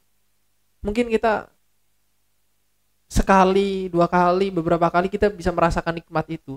Tapi ya, namanya kita itu tidak bisa berkali-kali. Ya alhamdulillah kita kalau sekarang sholat masih bisa nangis itu ya, itu sangat luar biasa, sangat prestasi. Yang penting jangan pernah berhenti mencoba untuk sholat yang lebih baik lagi, itu jangan. Makanya di situ ditulis pakai waw. Pelajarannya tuh gini. Kalian kalau dalam bahasa Arab ini, waw itu selalu bermakna sendiri atau menunjukkan kita bersama orang lain. Bersama orang lain. Makanya ada waw ma'iyah kan? Atau waw buat jamak berbanyak orang. Itu artinya tuh gini. Kita sholat ngadep Allah. Misalnya ada orang ledek kita ketika kita sholat. Kita balas nggak? Kita sholat loh. Lagi sholat. Ada orang ledek kita. Kita balas nggak? Enggak. Allah ingin nilai yang ada di dalam sholat kita bawa di luar sholat bersama orang-orang yang lain. Kalau kita bisa tidak membalas ledekan orang di dalam sholat, kita harus bisa tidak membalas ledekan orang di luar sholat. Makanya diganti pakai wow di situ. Jadi nilai-nilai sholat itu harus kita keluarkan di kehidupan kita sehari-hari. Kita sholat misalnya dengan pakaian terbaik dan sebagainya. Maka ketika di kehidupan kita juga menggunakan yang terbaik untuk masyarakat. Itu yang Allah inginkan dari sholat kita. Jadi nilai kebaikan dalam sholat kita keluarkan dalam sholat. Kalian sholat ngomong kotor nggak? Enggak. Semua kalimat di dalam sholat itu baik. Makanya ketika kita hidup, keluarkanlah kalimat-kalimat, kata-kata yang baik. Meskipun mungkin saat ini kita belum bisa maksimal, tapi kita harus terus mencoba. Jangan pernah putus asa untuk mencoba. Hari ini kita gagal, kita harus bangkit lagi hari itu juga. Besok kita gagal, besok kita harus bangkit lagi ketika itu juga. Jangan pernah capek, letih untuk mencoba. Jangan pernah menyerah untuk mencoba membawa nilai sholat, hadir di luar sholat. Kalian harus bawa itu. Makanya di situ pesennya pakai wow, bukan pakai alif. Kalau alif nunjuknya kemana? Ke atas. Artinya nilai sholat hanya untuk Allah. Kalian gak usah bawa di luar sholat. Allah gak ingin kayak gitu. Allah inginnya nilai yang kalian bangun bersama Allah ketika sholat, kalian terapkan di masyarakat. Makanya hal yang sakral itu tidak pantas dilakukan oleh orang yang sedang junub atau haid atau berhadas menengah, itu nggak pantas. Ya nggak pantas. Kan ini sangat sakral. Wasali suha, yang ketiga, mashul mushafi. Yang ketiga adalah memegang Al-Quran. Nanti saya akan kasih opsi pendapat di akhir. Kan kalian di sini tiap hari megang Al-Quran, termasuk perempuan yang haid dan sebagainya, kan harus ada solusi.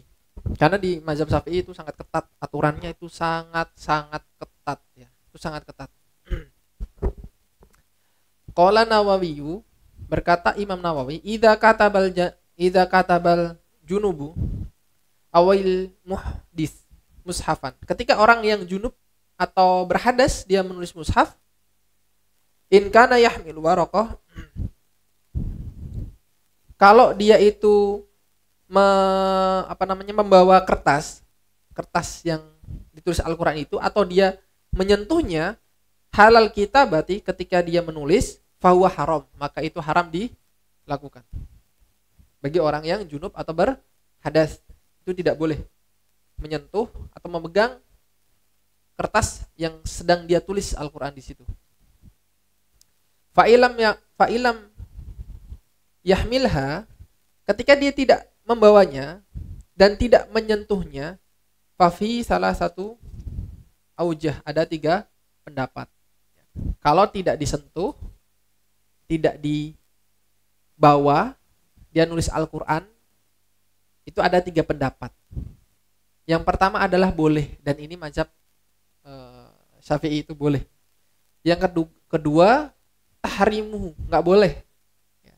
Yang kedua nggak boleh.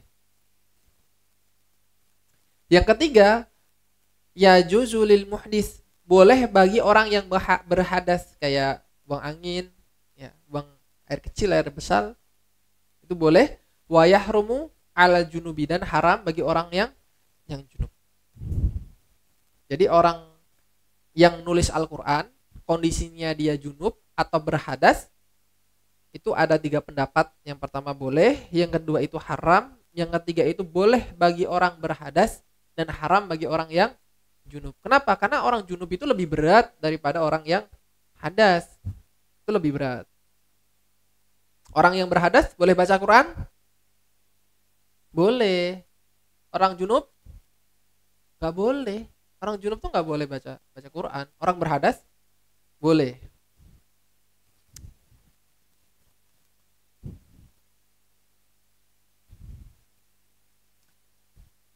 Wal lubsu fil masjid, lubsu.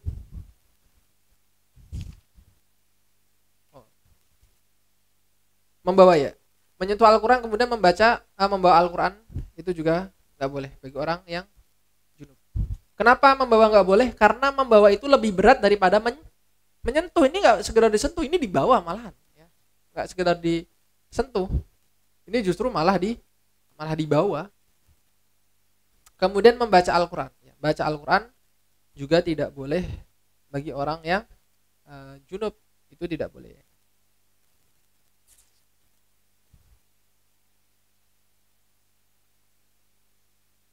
Kemudian ada al-lubsu fil masjid, atau berdiam diri sebentar di masjid, itu tidak boleh. Syaratnya adalah lubsu muslimin balighin ghairi nabiyyin. Yang lubsu atau berdiam diri di masjid itu syaratnya adalah 1, dia muslim. 2, dia balik. Yang ketiga, dia bukan nabi. Artinya anak kecil junub, dia boleh di masjid gak? Ini ada loh, kondisi ini ada kondisi seperti ini. Saya tidak perlu perjelas contohnya, tapi ada. Artinya anak kecil misalnya dia lagi junub ke masjid, boleh gak berdiam diri? Boleh. Kan yang gak boleh itu muslim, balik, bukan nabi. Kalau nabi boleh gak misalnya junub ke masjid? Boleh. Ini saya ulang lagi. Syaratnya Yang dilarang lupsu berdiam diri di masjid itu, satu dia muslim, kedua balik, ketiga bukan nabi. Kalau anak kecil boleh, bukan boleh, ya tidak dihalangi untuk pergi, untuk keluar, ya, biarkan aja. Kemudian kalau kafir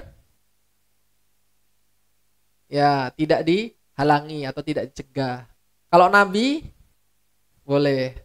Tapi Nabi nggak pernah kejadian seperti itu. Meskipun Nabi diperbolehkan, Nabi tidak pernah junub kemudian masuk masjid. Alasannya apa? Karena Nabi itu zatnya lebih mulia daripada masjid. Lebih mulia mana masjid dari Nabi? Masjid ya. Masjid. Nabi. Lebih mulia Nabi jelas. Gimana Nabi ceritanya dilarang masuk ke masjid dalam keadaan junub sedangkan Nabi lebih mulia dari masjid? Gak bisa. Dan Nabi ada kepentingan untuk menyebarkan ilmu di masjid. Makanya Nabi tidak haram ketika junub masuk ke masjid. Tapi Nabi tidak pernah melakukannya. Itu bedanya Nabi sama kita. Jadi yang diperbolehkan bagi Nabi itu tidak Nabi lakukan. Tapi kalau kita, yang dilarang kita lakukan. Kita makan gitu. Yang dilarang kita lakukan. Yang nggak dilarang. Yang disuruh nggak dilakukan. Ya namanya juga orang ya. Namanya juga orang. Ini juga sama ya, anak kecil ketika dia junub juga sama, aturannya tidak terlarang untuk membaca Al-Quran. Sama dengan ini. Kemudian selanjutnya haram bagi orang haid. Ya, ini terakhir ya. Sempet. Ya Mas, baca Mas. Slide terakhir ini.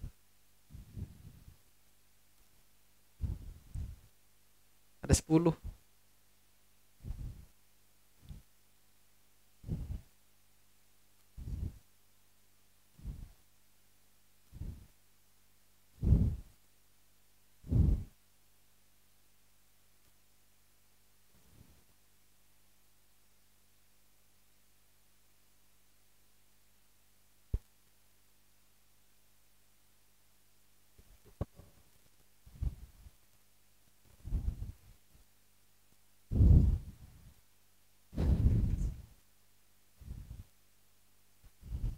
Orang yang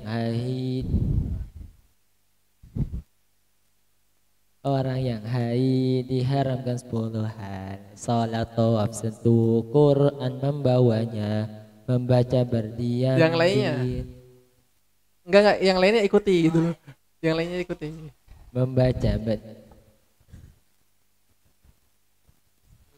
lewatinya jika takut kotorinya, puasa taladan bersenang-senang sampai lutut istrinya, puasa taladan bersenang-senang di antara pusat sampai lutut istrinya.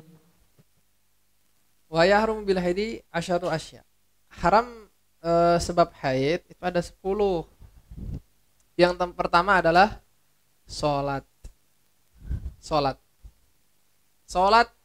mutlak tidak sah dilakukan orang yang haid, meskipun dia lupa atau nggak tahu, tetap tidak mendapatkan pahala. Sekalipun dia lupa nggak tahu, tetap tidak berpahala. Misalnya ada orang tinggal di pedalaman, dia tidak ada dakwah, dia nggak ngerti aturan Islam, kemudian dia haid kok sholat, itu tidak berpahala. Tapi juga nggak dosa, kan nggak tahu atau lupa, ya, juga sama, nggak berpahala karena sholat itu sakral sekali.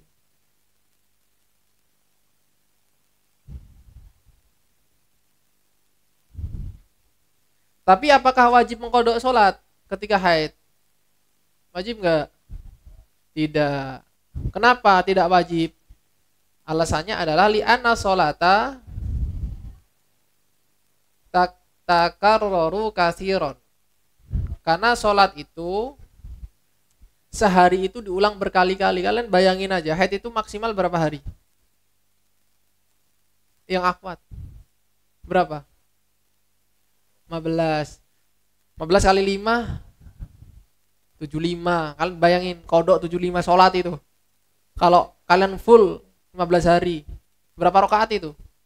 75 kali 17. Iya, berapa? Gempor itu kalian. Gempor. Makanya nggak wajib. Kalau kata Ibunda Aisyah itu, kunna nu'mar bi qada'i shaumi wala nu'mar bi qada'i shalah. Kita itu diperintahkan mengkodok salat, bukan mengkodok puasa, bukan mengkodok salat. Kenapa puasa itu dikodok? Karena puasa itu tidak diulang berkali-kali. Sedangkan salat itu diulang berkali-kali. Karena menyusahkan inilah membuat seorang muslimah susah, maka kasih sayang Allah, kalian para mbak-mbak tidak wajib mengkodok sholat. Tidak perlu. Cukup kodoklah puasa saja. Wasaniha, yang kedua, tawaf. Tawaf itu tidak boleh. Baik ketika umroh atau haji. Itu nggak boleh. Itu nggak boleh. Ketiga adalah menyentuh Al-Quran. Emang berat dalam mazhab Syafi'i, itu berat asli. Menyentuh Al-Quran pun tidak boleh ketika haid. Pakai kayu boleh nggak? Nggak boleh. Kalau kondisinya kayak gini.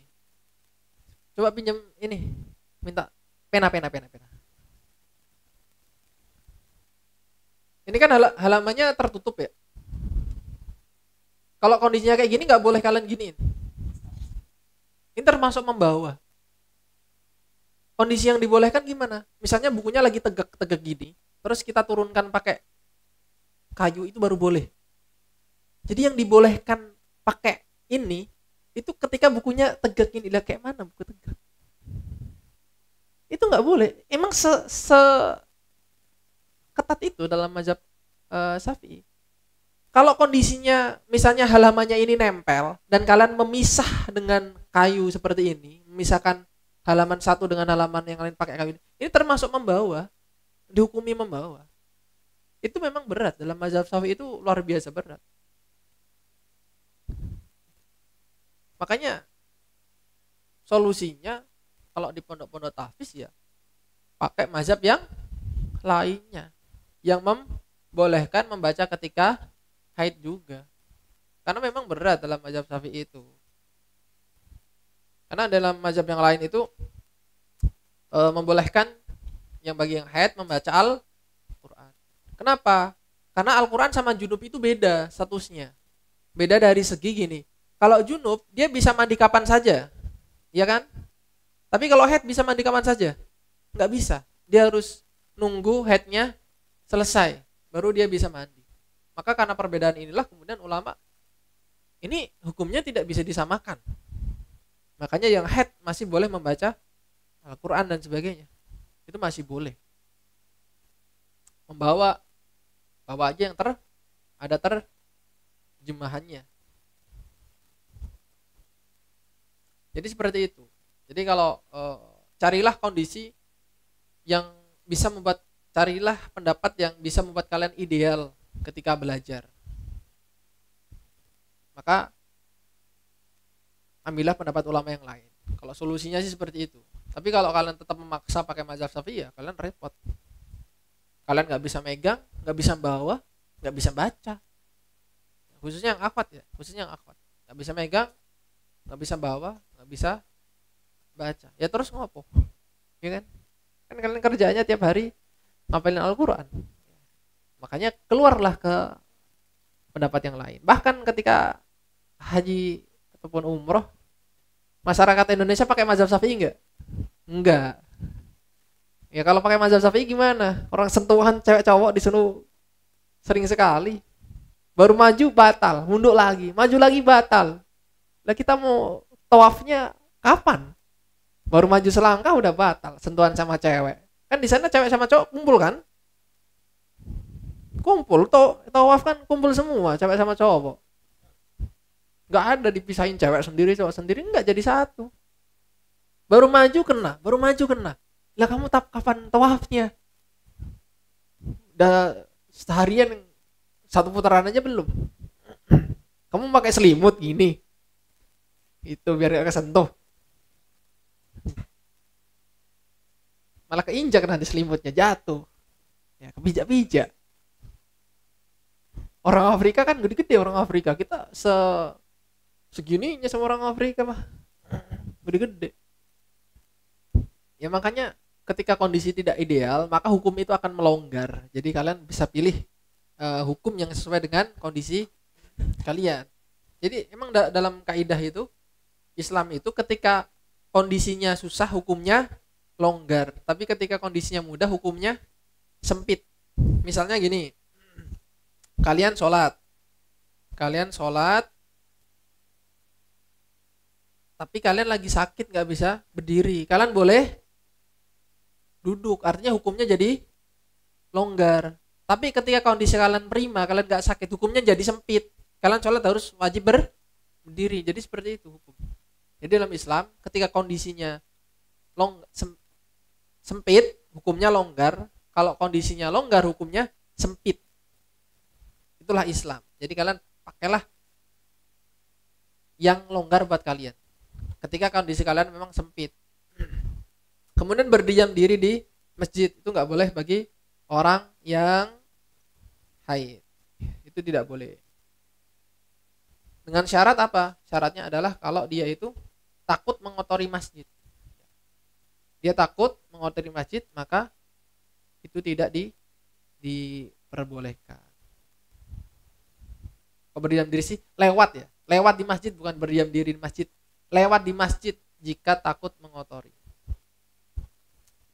Kemudian juga tidak boleh untuk berdiam diri di masjid. Akan tetapi ini khilaf di kalangan ulama. Khilaf ya. Ini khilaf. Berdiam diri di masjid apakah boleh bagi orang haid? Dalam mazhab Syafi'i tidak boleh. Mazhab lain boleh. Mazhab lain boleh. Mereka punya dalil enggak? Punya. Pasti setiap ulama itu pasti punya dalil. Enggak mungkin mereka berbicara tanpa dalil. Dalilnya apa? Bunda Aisyah ketika waktu itu sedang haid, beliau tanya ke Rasul, ya Rasul, yang nggak boleh apa ya? Kamu nggak boleh sholat, lakukanlah sesuatu selain sholat dan tawaf, kamu nggak boleh. Artinya berdiam diri boleh nggak? Boleh. Jadi wanita yang haid iktikaf itu diperbolehkan. Jadi banyak opsi sebetulnya. Islam tuh banyak opsi. Kemudian puasa jelas semua ulama sepakat puasa tidak boleh dilakukan bagi orang yang haid dan diperintahkan untuk mengqadha. Dan talak juga tidak boleh. Jadi mbak-mbak jangan, naudzubillah, jangan sampai kalian. Misalnya orang lain ditalak sama suaminya, itu termasuk dosa besar yang dilakukan oleh seorang suami yang mentalak istri ketika dalam masa haid. Sah nggak talaknya? Sah. Wajib rujuk enggak? Wajib. Sah talaknya tapi dia wajib rujuk. Jadi talak itu enggak boleh dijatuhkan ketika istrinya itu sedang haid, itu enggak boleh. Dilarang. Itu dosa besar ya, itu dosa besar itu. Talak itu dilakukan ketika haid. Nah, kecuali ada beberapa kondisi, ada 7 kondisi yang membolehkan talak dalam keadaan perempuannya haid, tapi kita nggak akan bahas karena waktunya nggak cukup. Jadi talak tidak boleh dilakukan dalam keadaan haid. Kemudian yang terakhir adalah al-istimta. Istimta itu bersenang-senang. Tidak perlu tahu apa itu bersenang-senang, karena itu belum saatnya buat kalian. Saatnya kalian adalah menghafal Al-Quran dengan baik di sini. Oke. Waktunya habis. Ya, waktu sudah habis. Saya kembalikan ke moderator. Siapa moderatornya?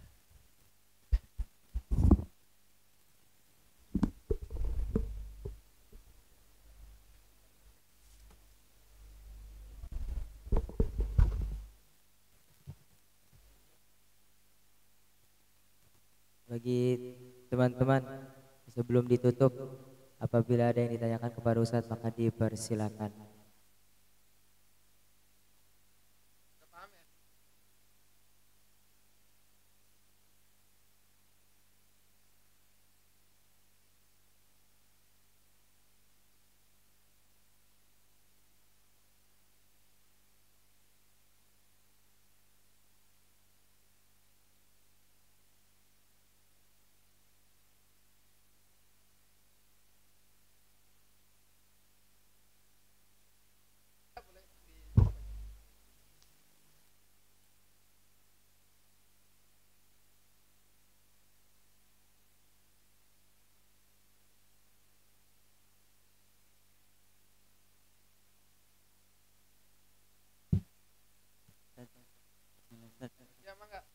nanya tentang kan di antara yang mewajibkan mandi kan ada 6.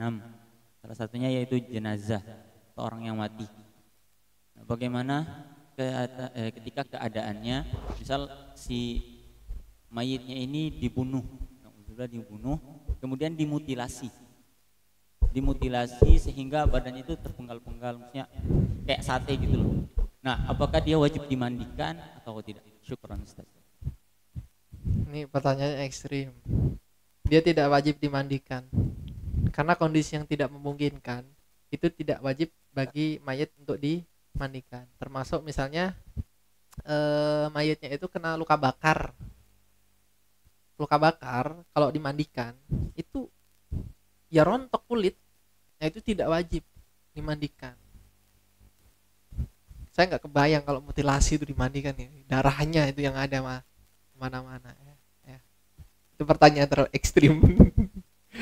Ya tidak wajib ya. Jadi kalau mutilasi dan sebagainya, hal-hal yang membuat mayit justru tersakiti ketika dimandikan itu malah menjadikan mandi tidak diharuskan bagi dia. Dan kewajiban mandi wajib bagi mayit itu kewajiban yang dibebankan ke mayit atau bukan? Bukan. Itu kewajiban yang dibebankan ke selain mayit. Kan nggak mungkin mayit bangun dari mati mandi sendiri. Ya. Jadi kita beban memandikan mayit itu ke kita. Nah, ketika kondisinya tidak memungkinkan untuk dimandikan, maka solusinya ditayamum. Kalau nggak mungkin semua nih, dimandikan nggak mungkin, misalnya udah dibakar habis, nggak ada sisa, mandikan nggak mungkin, tayamum nggak mungkin, ya sudah, tidak ada tayamum, tidak ada mandi, karena tidak ada kondisi yang memungkinkan bagi dia untuk dilaksanakan mandi ataupun ditayamumi. Kalau kemarin kan kita sudah sempat singgung ya, kondisi ketika laki-laki ternyata qadarullah meninggal di perkampungan yang isinya perempuan semua, maka tidak wajib dimandikan. Atau perempuan yang meninggal di perkampungan qadarullah laki-laki semua juga tidak wajib dimandikan. Apalagi ini sudah dimutilasi sama naudzubillah ya, naudzubillah. Ya jadi kalian hati-hati aja ya, jangan sampai mengalami ya. Ada lagi enggak? Ada lagi. Di belakang. Apa dulu satu. Ya langsung aja.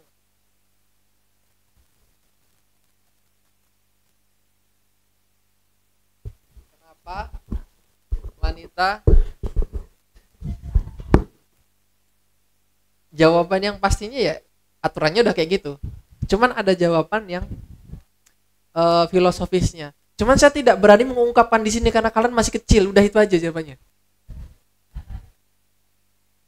Iya, karena sebetulnya kalau ditanya kenapa nggak boleh ya, emang aturannya kan seperti itu. Cuman kan ada pelajaran yang harus kita ambil kan. Nah pelajarannya itu saya tidak bisa mengungkapkan ke kalian masalahnya. Itu aja. Jadi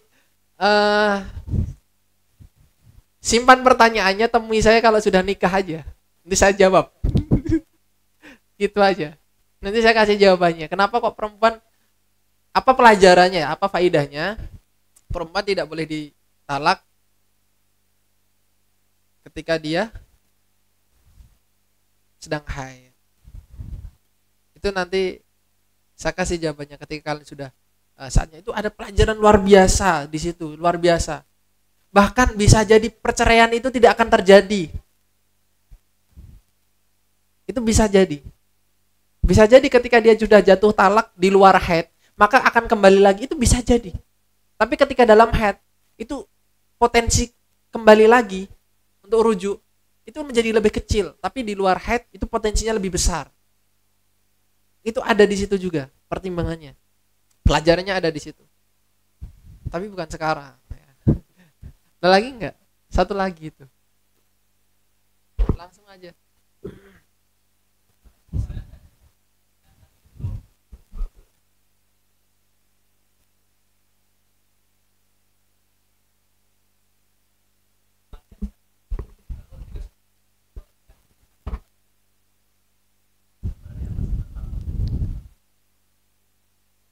Badan yang basuh tapi belum niat, maka tidak sah dan harus diulang. Ya tinggal diulang aja.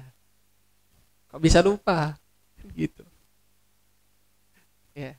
Ya namanya juga orang ya kadang lupa ya. Saya aja pernah, saya lebih parah. Saya sholat apa itu? Tapi saya niatnya tuh sholat apa? Misalnya sholat maghrib, sholat asar.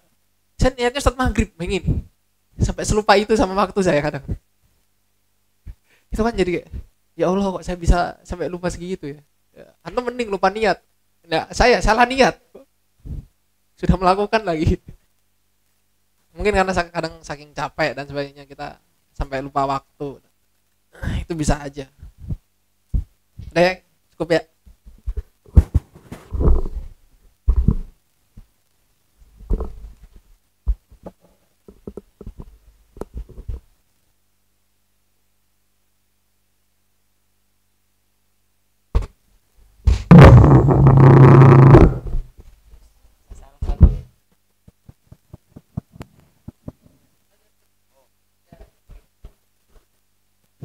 Cek, cek. Baik, alhamdulillah, terima kasih kami ucapkan kepada Ustaz Fahmi Zakaria yang telah memberikan kita begitu banyak sekali pengetahuan serta pelajaran pada sore hari ini, mulai dari tata cara mandi junub, kemudian fardu-fardu serta sunnahnya, serta apa saja larangan-larangan yang tidak boleh kita lakukan ketika kita sedang junub atau sedang haid, seperti itu. Nah, kemudian telah berakhir acara kita pada sore hari ini, maka kita tutup dengan melafazkan alhamdulillah wa du'a kafaratul majlis. Allahumma astaghfiruka wa atubu ilaik. Wassalamualaikum warahmatullahi wabarakatuh.